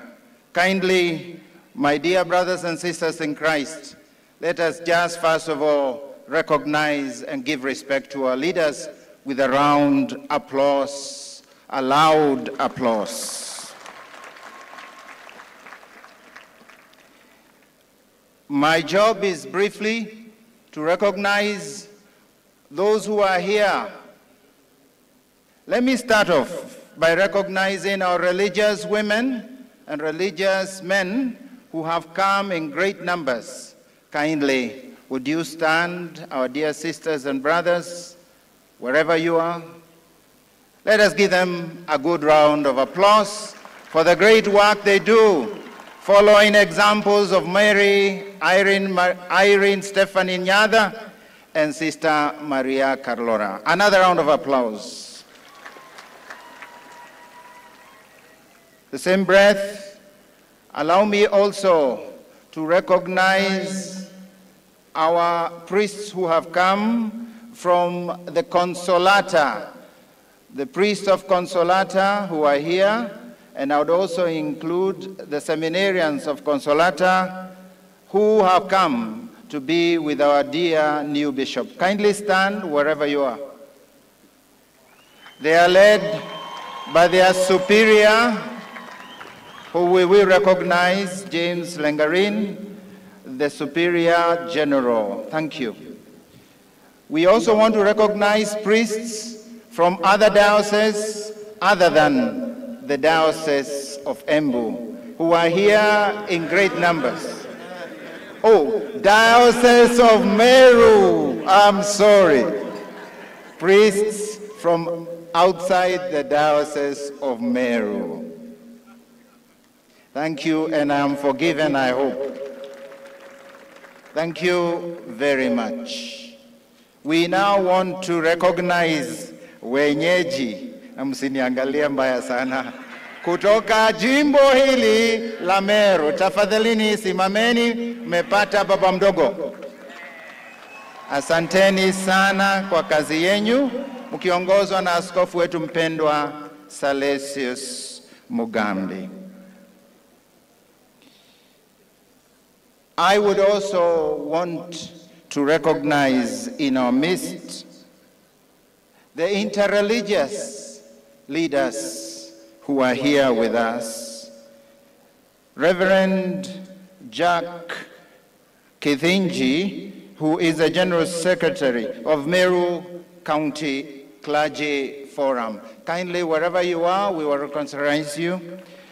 We recognize Bishop Gilbert Kinyua, kindly, wherever you are. A round of applause, please. Right Reverend David Ngabu, ACK Diocese of Meru. Thank you very much, our dear brother bishop. We also recognize Sheikh Salim Mohammed, who is here representing our brother the Muslims. Thank you very much. At this juncture, may I request any religious leader from our sister churches and other denominations, wherever you are, kindly stand for us to recognize you. All other leaders, religious leaders present to join us. A round of applause to them, kindly.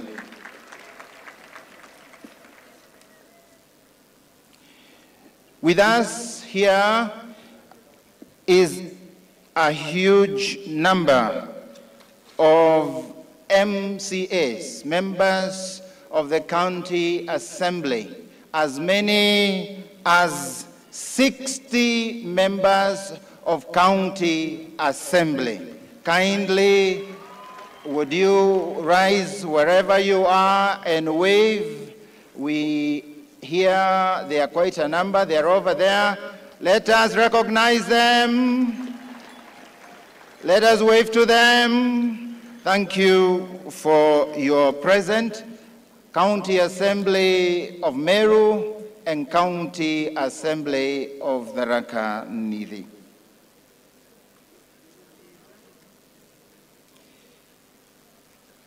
Let us also now recognize our Ngao leadership, who are led by the County Commissioner, Mr. Jacob Ouma, and all the other Ngao chiefs, sub-chiefs, deputy county commissioners. Let us applaud them because they serve us.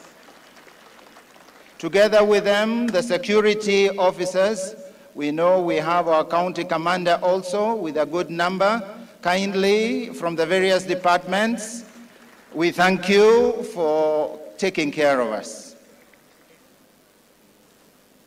Present here is former women rep. I will kindly read quickly because we have a long list of our leaders, but I think it gives you honor if I would read the names. You will stand and wave and we will appreciate you. Former women rep, Honorable Florence Kanjuru. We also have our Speaker of Meru Assembly who is here, Honorable Ayub Budi. Thank you very much. We have with us members of Parliament, Honorable Rahim Dawood. Applause, please. Honorable Shadrach Muiti. Thank you very much. Applause. The very own Member of Parliament of our new coadjutor bishop, Honorable Gigi Murugara, share the same name. We have Honorable Mugambi Redikiri, who is a chairman of Meru MP Caucus. Honorable Mugambi Redikiri, thank you very much. We have Honorable Dan Keidi. Honorable Dan, let's applaud him. He may have stepped out just a moment. We have Honorable Mauno Aburi, Tigania East MP. Thank you very much. Makofi kwake tafadhali. Honorable Julius Taitumu from Bigembe North. Thank you very much. Honorable Dorothy Modoni, nominated. Thank you. Another applause for Honorable Karambu Kairemia, women rep wetu. Makofi kwake tafadhali. Honorable Kaleke Biuki from Mara M. Thank you very much. We have Honorable Dr. Mutunga from Tigania West. An applause for him. seems to have stepped out, but kindly, can you applaud him? Honorable, at this stage, we would also recognize John Paul Mwirigi from Igembe South. Thank you. Honorable Susan Mwindu, our Women Rep Tharaka. Thank you very much. Honorable Moses Kirima from Central Imenti. Makofi kwake tafadhali, makofi kwake. We finally have Honorable Patrick Monene from Chuka. Makofi kwake tafadhali. With us also is our governor from Tharaka-Nithi, our governor Mudhomi Njoki. Let's give him a second round of applause. He has given us our coadjutor bishop. Makofi kwake tafadhali. Thank you very much for honoring us with your presence. Finally, we have our youngest governor, Honorable Isaac Mutuma, a few days old, our governor in Meru County. Give him another round of applause. Another round of applause. And a final round of applause to welcome you in your leadership.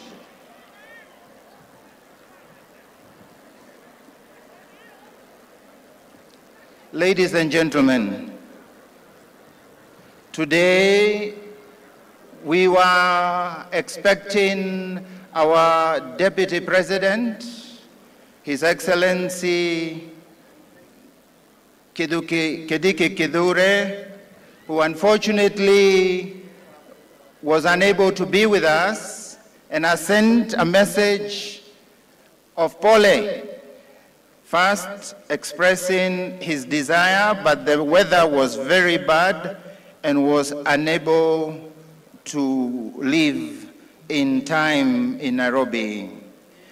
He conveys to Bishop Jackson Murugara best wishes in his apostolates and God's blessing and good health. He says he will support you and support the church in all the mission to evangelize. I will hand over this note to the new coadjutor bishop, kindly. Let us applaud in absentia our Deputy President, His Excellency Kindiki Kithure. An applause for our Deputy President in absentia. At this stage, allow me to introduce the bishops here present.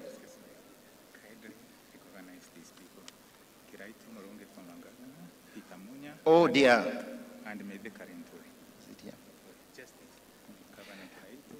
My apologies, and I have been corrected.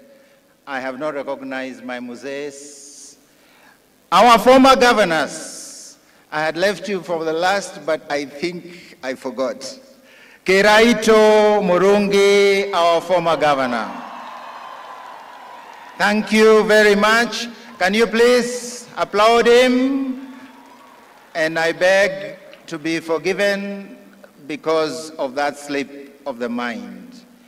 Our former governor also, Peter Munya, my apologies too.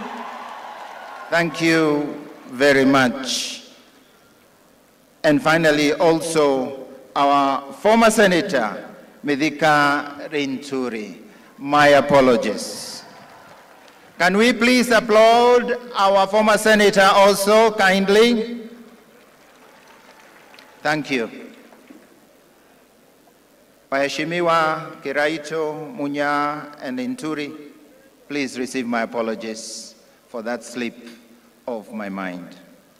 At this stage then, anyone else I may not have recognized who is our leader, political leader, allow kindly rise, or a leader in government, a PS, who we don't have any name, or a leader in government. Let us recognize you if you are not recognized.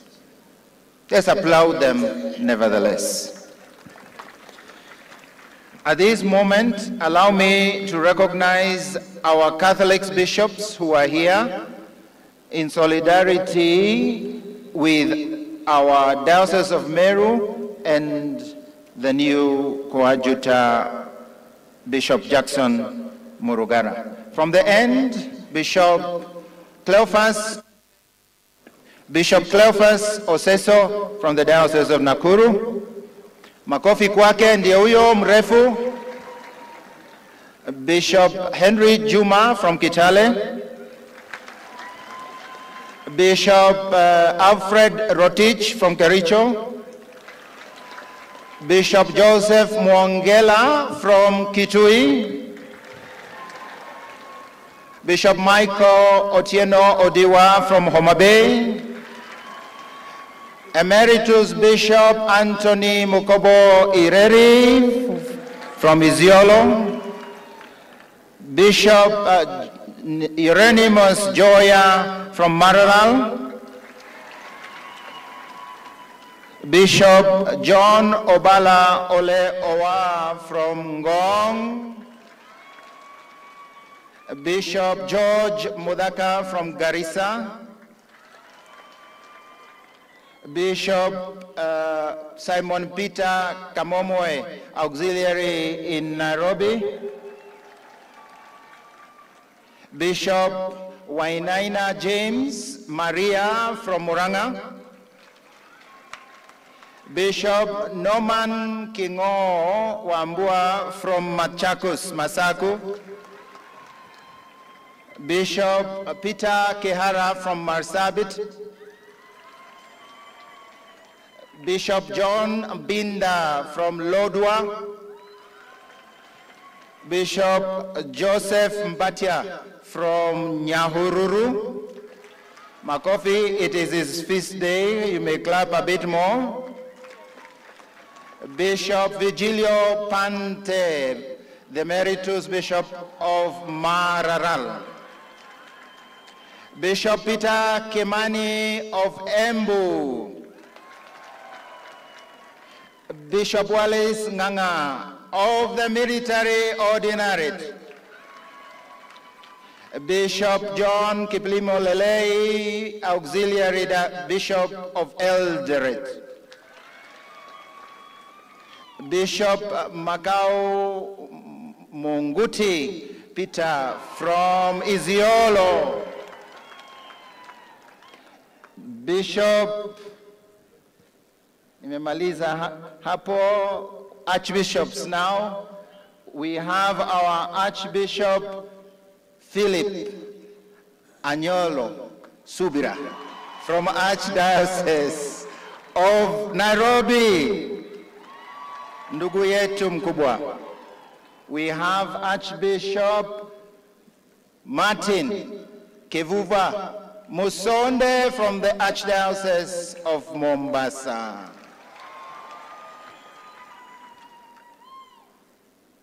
Did I leave someone there? We have Bishop Sulumeti Philip, Emeritus of Kakamega Diocese. Ameinua mkono, mumemuona, ni mzee, ni baba yetu. Asante, makofi kwa wazee. Na pamoja naye Archbishop Peter Cairo, Emeritus of Nyeri. Makofi kwake tafadhali, baba yangu huyo. Then we have Bishop Salesius Mugambi of the Diocese of Meru.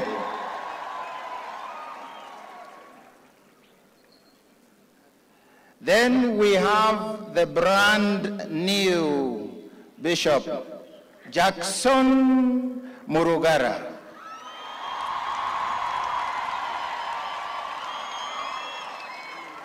Na kwa kumalizia, baba yetu kardinali wetu John Cardinal Njue. Makofi kwa mzee wetu. Makofi mengine. Makofi mengine.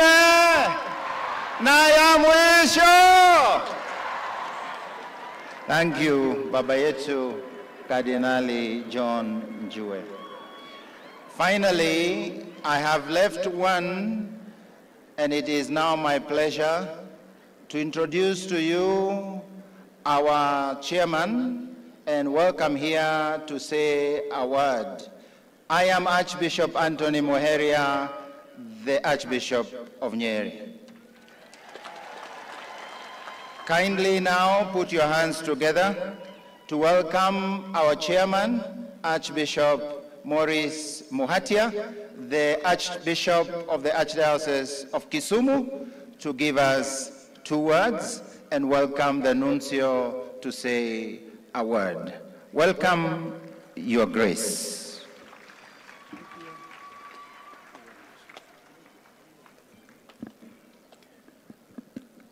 Your Excellency, the Apostolic Nuncio to Kenya, Your Graces, my Lord Bishops, in a special way, Bishop Jackson, congratulations on your ordination as Bishop. Reverend Fathers, religious men and women, Your Excellencies, our 2 governors from Tharaka Nithi and Meru, members of Parliament, members of county assemblies, other government officials, ladies and gentlemen, distinguished guests, my dear brothers and sisters in Christ, God is good, and all the time. We have come here to celebrate the ordination of a new bishop, the coadjutor of the Diocese of Meru, and we want to thank God for this gift of faith. And I take this chance to welcome Bishop Jackson Murugara to the Kenya Conference of Catholic Bishops. Come and feel at home.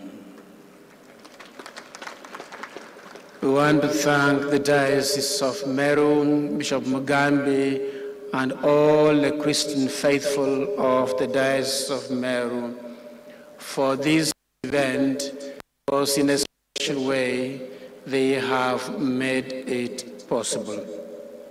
We also want to thank our Apostolic Nuncio, Bert Van Megen, who has facilitated the whole of this process up to today, the ordination of Bishop Jackson. Your Excellency, thank you very much.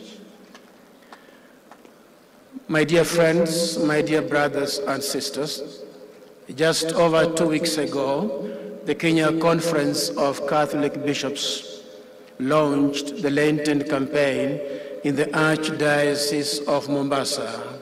And the theme of the launch was the Kenya we desire. And the Conference of Bishops is inviting all Kenyans, and especially all Catholic Kenyans, to take the front seat in making it possible for us to achieve the Kenya we desire.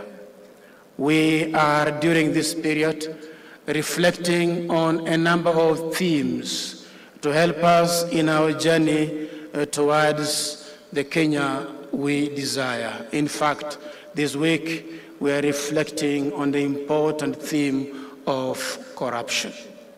And we invite all Kenyan Catholics to take the front seat in the fight against corruption, because it is our responsibility as citizens, it is our responsibility as the body of the Church to fight against corruption, knowing only too well the damage it causes to society and the suffering it brings to many of our brothers and sisters. Once more, I invite all of you in our Lenten campaign for the Kenya we desire. Let us join hands in this campaign as we work together as men and women of the same faith, men and women belonging to the same country.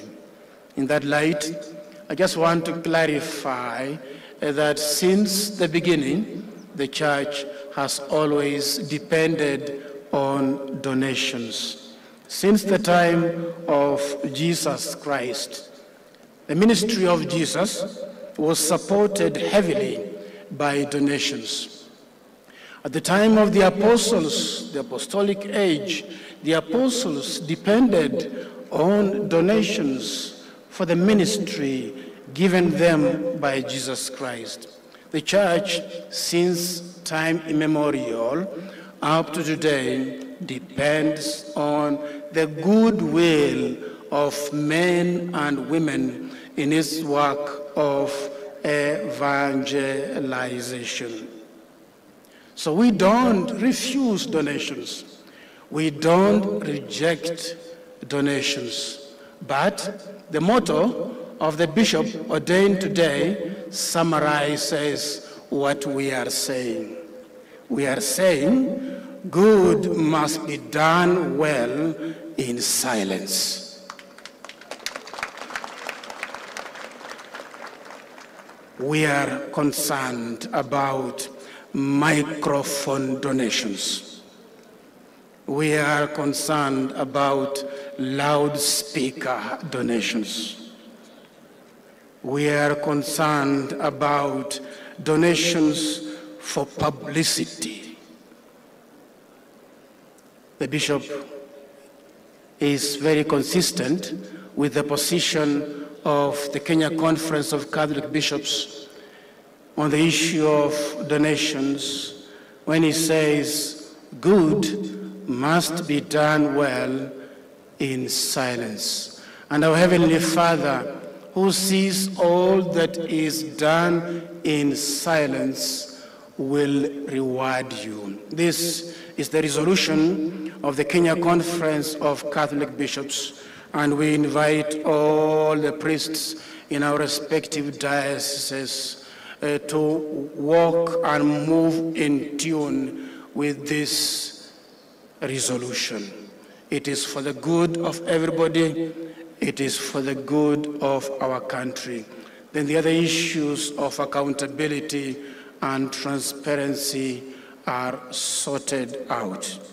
I want to thank all of you most sincerely once more for your support to the Church across the country and for the many good things you are doing for the purpose of evangelization, and may God bless all of you. Now allow me to hand over to our new bishop these important documents. These are the statutes of the Kenya Conference of Catholic Bishops, the bylaws of the Secretariat of Bishops, and other important documents that are important for the bishop as he joins the body of the Conference of Bishops. And we say, Bishop, welcome and feel at home. Karibu upokee hii bahasha nyeupe. Thanks, John Jason. Thank you very much. Thank you very much. Now I would like to invite His Excellency, the Nuncio Bert van Meegen, to come and say a word. Your Excellency, welcome.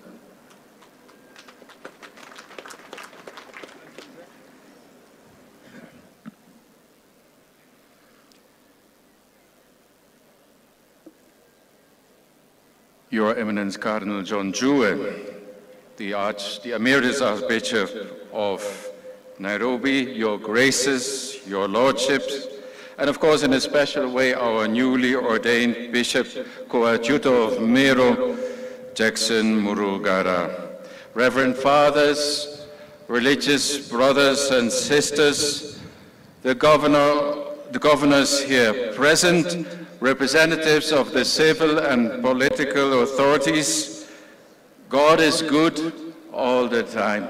And all the time, God is good, and that is his nature. Wow, and it is a wow day today as we come here together to celebrate this great gift of God to the Diocese of Meru in the person of our new Bishop, Coadjutor of Meru, Jackson Murugara. There was the slogan of his, and it was just mentioned, God, good must be done in silence. Good must be done in silence. And that is a saying, I think at least, of St. Joseph Alemanno, is it not?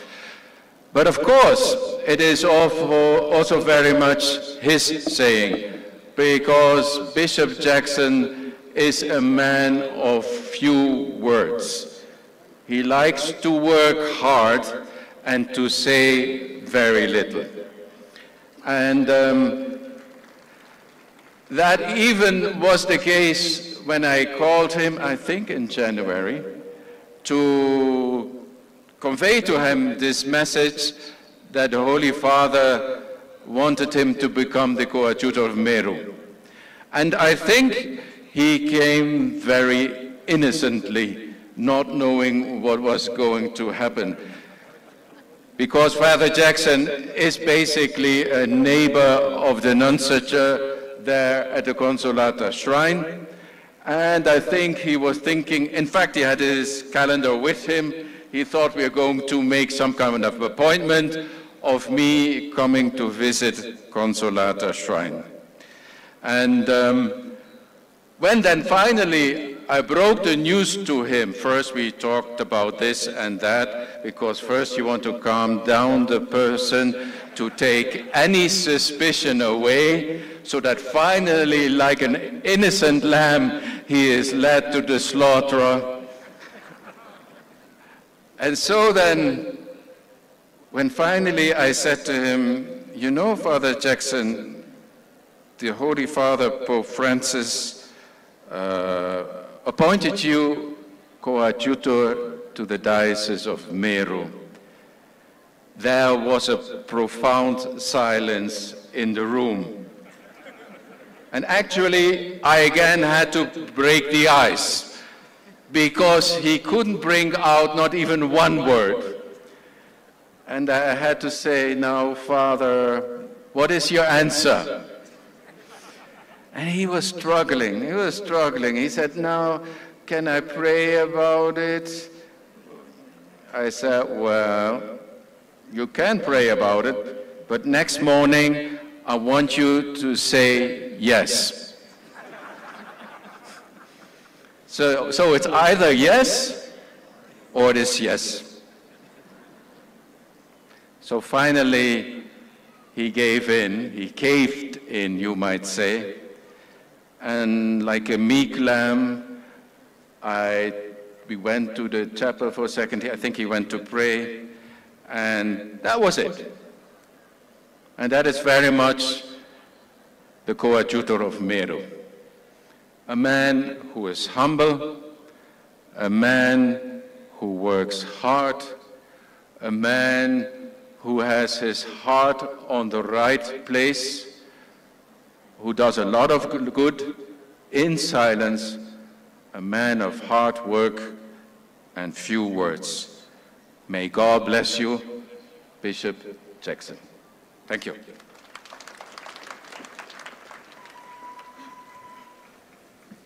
Thank you. Let's give an applause to our Apostolic Nuncio. At this juncture, just before inviting the new Coadjutor Bishop, the parents of the new Bishop, Jackson Murugara, would like to make a presentation to the Nuncio, just briefly, and I think it is fair we give them this opportunity, just a symbolic thank you. Your Excellency, the Apostolic Nuncio, this is a surprise. we kindly ask you to receive the gift from the dad and the family of the new bishop.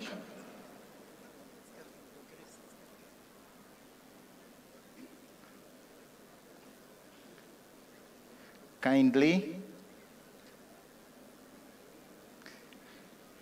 It seems, karibu baba na mama, pole pole tu.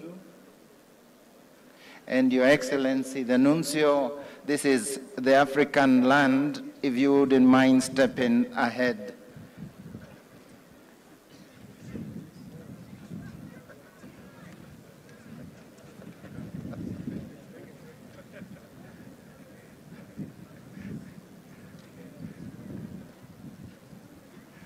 Makofi, makofi kwa baba wetu na mama yetu, baba askofu ambaye amemletea zawadi ya kipekee kwa kazi yake bora, msimamizi wa baba mtakatifu wetu, Archbishop Bart Van Megen. Archbishop Anyolo, you are asked to just walk down.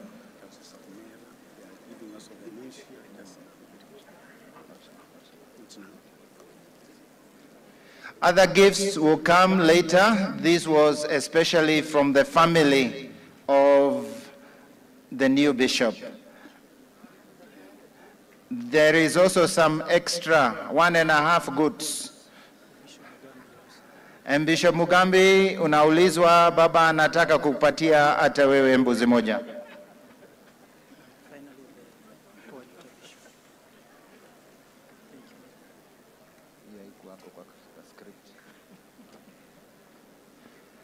Ya baba kwa ajuta itapatiwa hata yeye ateremuke aguze mkanda,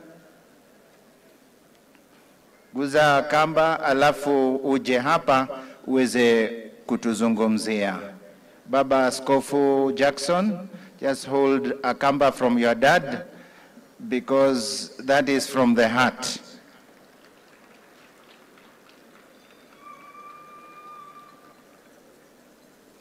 Finally, to the son, who is now the shepherd coadjutor of Meru. Amepewa na wazazi pale, anakabidhiwa mbuzi na ni denge mzuri sana. Asante sana. Makofi tena kwa baba yetu mpendwa na mama yetu mpendwa. Asanteni sana.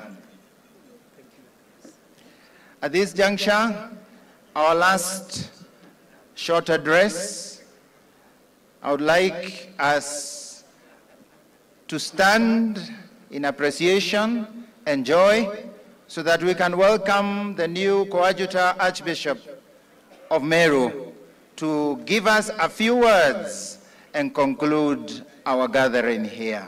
Makofi kwake. Haya, tufanye kufuatua moja, tukonge moja. Ingine, ya tatu. Karibu askofu.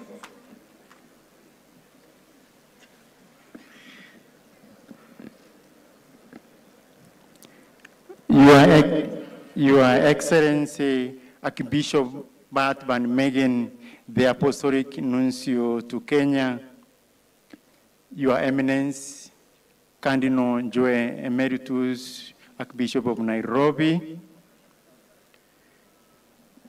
Your Excellencies Governors of Tharaka Nithi and Meru,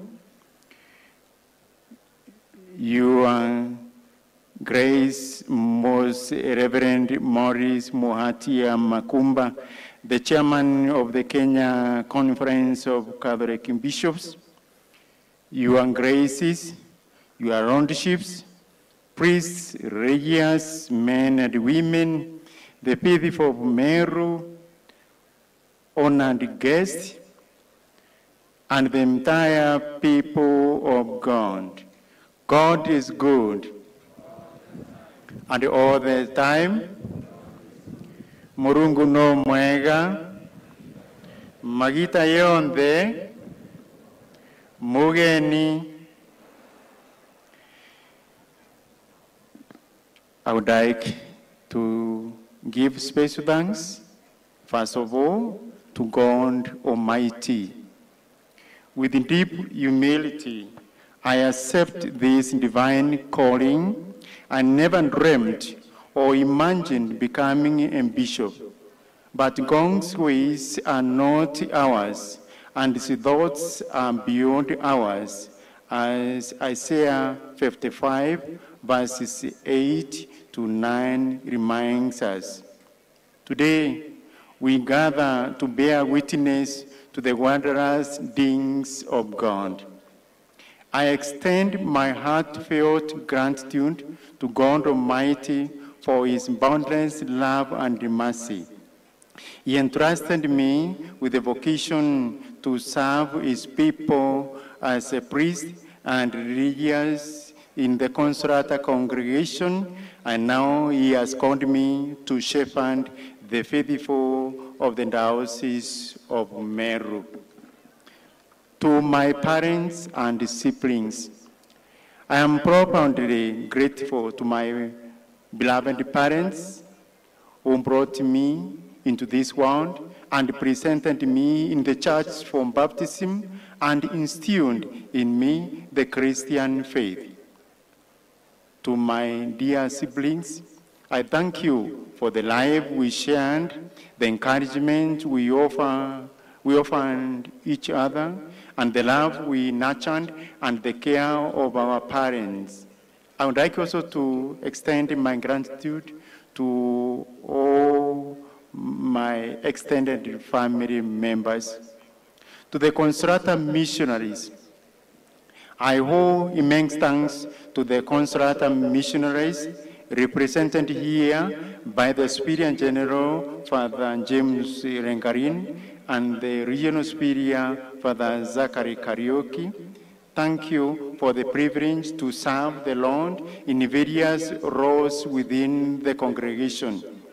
I'm especially grateful to my formators, especially my novice master, His Lordship Peter Kehara, the Bishop of Marisabit, who not only was my novice master, but also ordained me as a priest. It is an honor to have him present with us today. My heartfelt thanks also to all the Consolata fathers, brothers, and sisters.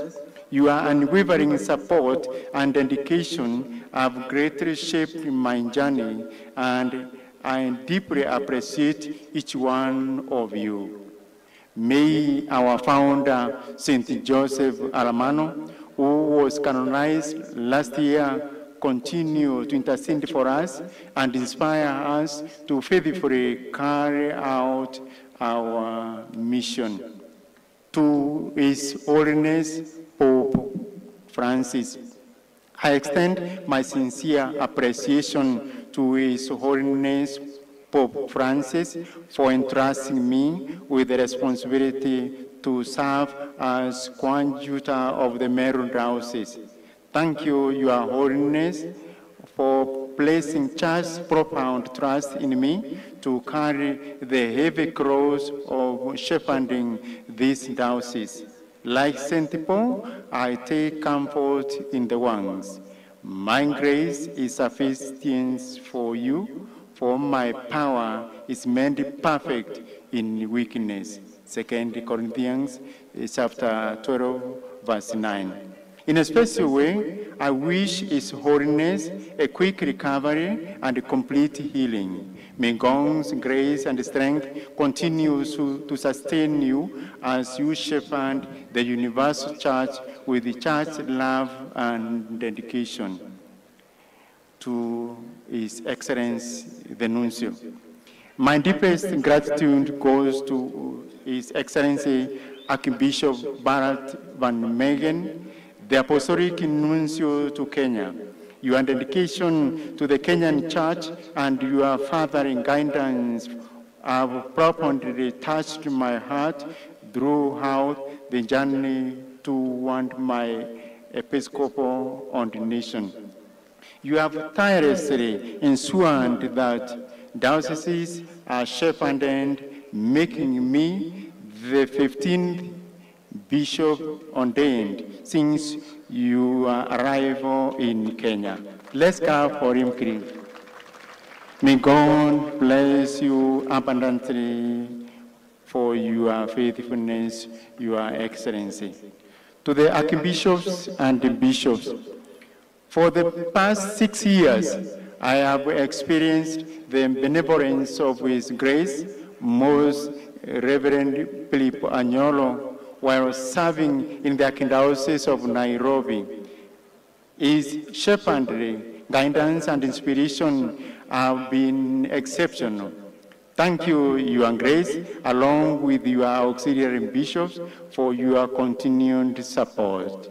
Let's clap for His Grace also. A special word of gratitude to His Lordship, Bishop Salesius Mugambi, for his warm welcome and support during the preparations for my ordination. Your tireless effort has made this day an extraordinary success. Let's please clap for His Lordship Salesius. Thank you, Your Graces, and Your Lordship, for honoring me with your prayers and for welcoming me into the college of the Catholic Conference of Bishops. To the priests and religious, of this diocese, I'm deeply thankful for your contributions in ensuring the success of this celebration. I look forward to fostering fruitful cooperation and teamwork as we journey together in service. To the faithful of the Diocese of Meru, I solemnly promise to work with you, pray together, and grow spiritually. United with His Lordship Salesius Mugambi, the clergy, the religious, and the other pastoral agents, we shall steadfastly steer our diocese forward. I extend my heartfelt gratitude to all of you for coming in such large numbers, despite today being a Wednesday, a working day. Your presence is a testament to your commitment and support.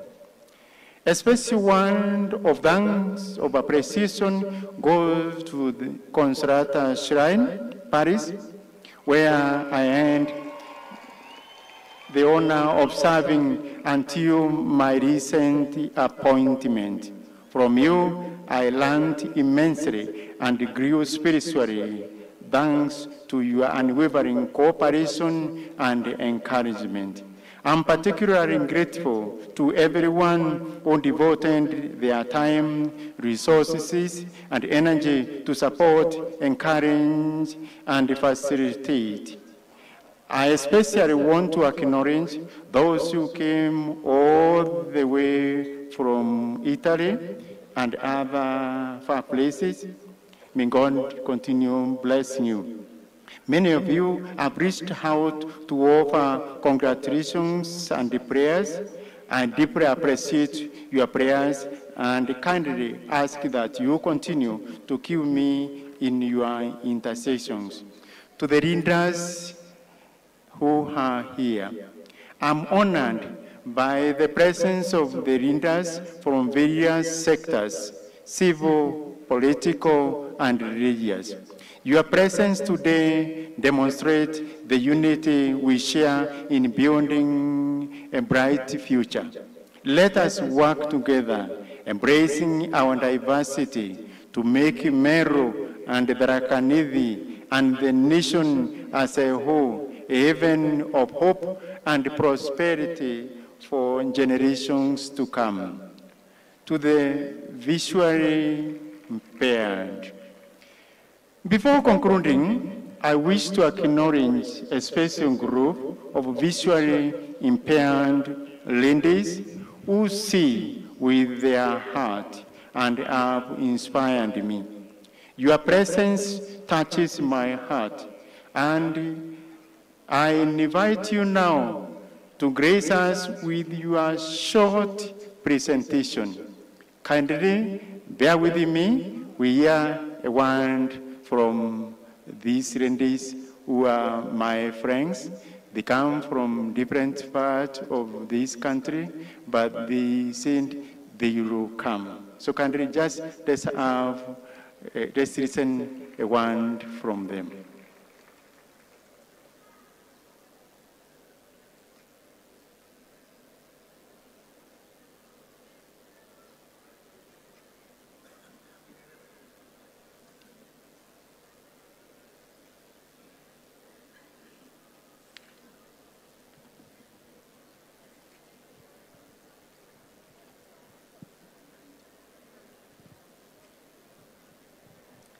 Sweet melodies, presenting a prayer to our bishop as a song.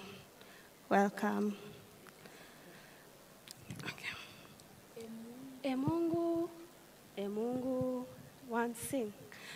E Mungu wa mbinguni tunakuomba, mlinde mtumishi wako siku zote.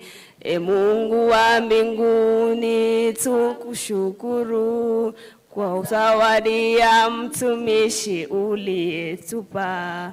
Mtumishi uwezo wako, mlinde mtu zote awe salama. E Mungu wa mbinguni tunakuomba, mlinde mtumishi wako siku zote. Mtumishi alikubali wito wako wa kukutumikia milele yote.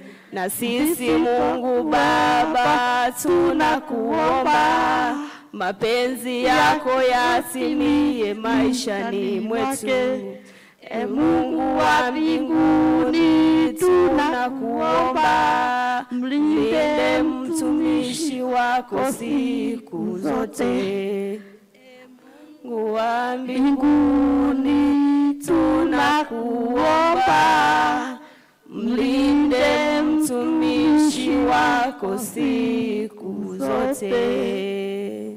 Twakushukuru Bishop Jackson kwa mazuri uliotufanyia, katushikanisha walemavu, baraka zikushukie. Endelea na moyo huyo huyo, maisha mema kuishi. Shaba, shukran. Asanteni sana. Thank you very much. In conclusion, as we celebrate this Jubilee year, I urge everyone to look to the future with hope, striving for prosperity and the salvation of our souls. I entrust all to the silent yet powerful care of Saint Joseph, the patron saint of our diocese, and the maternal intercession of our Mother Mary Consolata. United in prayer, I thank you all, and may God bless you abundantly. Asanteni sana, Mungu ambariki.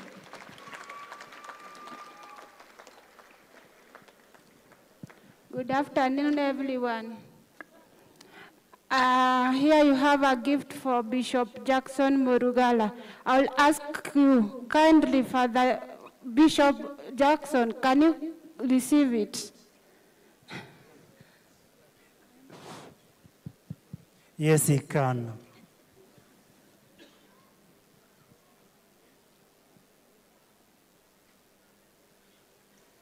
As Bishop receives it, I hand over back to the MC. Thank you so much. Asanteni sana. Thank you, Your Grace. We have come to the end of our program, the first part of the program.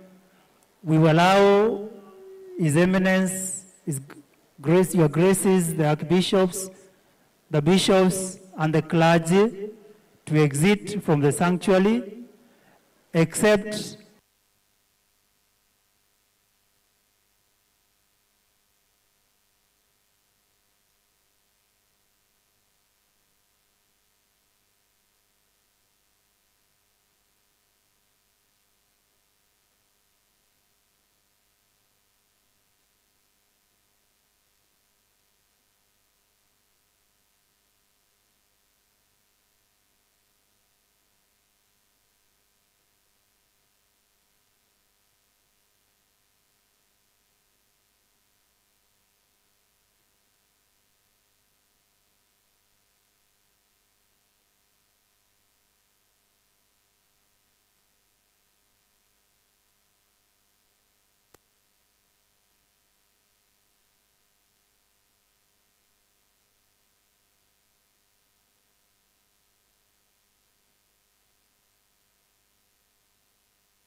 Kosa. 1 1 1 1 1 1 1 1 1 1 1 1 1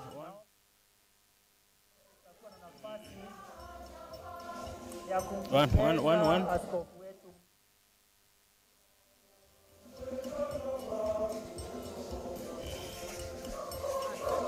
Okay.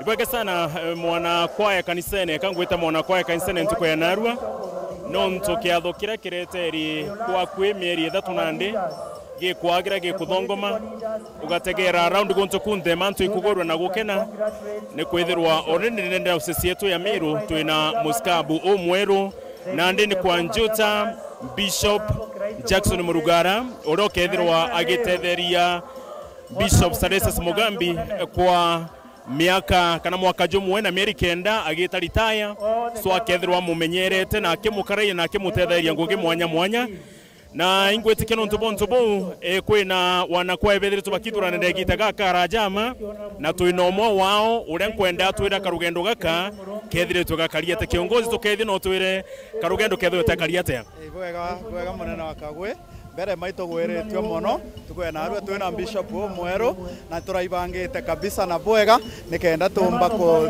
tithia tukwena narua ebwa na rwimbo na ituraibangite kabisa kuma kwaya cionthe cia diocese yetu ndiona bwenkurukia wana kwaya 700 na tabroibanga bangite gukiyigira muntu onde makumenya sauti yawe mbere ma turachiomete twathithia kiri diocese yetu yungene na Tharaka Nithi counties na ndi turajukitie kwaya cionthe cia diocese ya Meru kiri parish yetu ya Kathendro kwaya cionthe cia ungano amwe twachwa kwaya iri gatwakirisha na twajukio kwaya emwe kiri dinari cietu cionthe twaungania kwaya iria kenda tumbana ndi kukwatania ndwimbo iria mieri iri tugithigia training na twachoka twejaja ntuke practice karugendo ketho twagaria tano ntumbijete gakoro ketho twagaria tea mbere makuri na challenges of course lakini turachiumitie muno no ntubothura ni ribwa ndwimbo mbere ukeja gutegera ndwimbo ici agarukire kire litanje yetu kire ma uria kwandiki matamshi litajia ne tukumithingatagĩra muno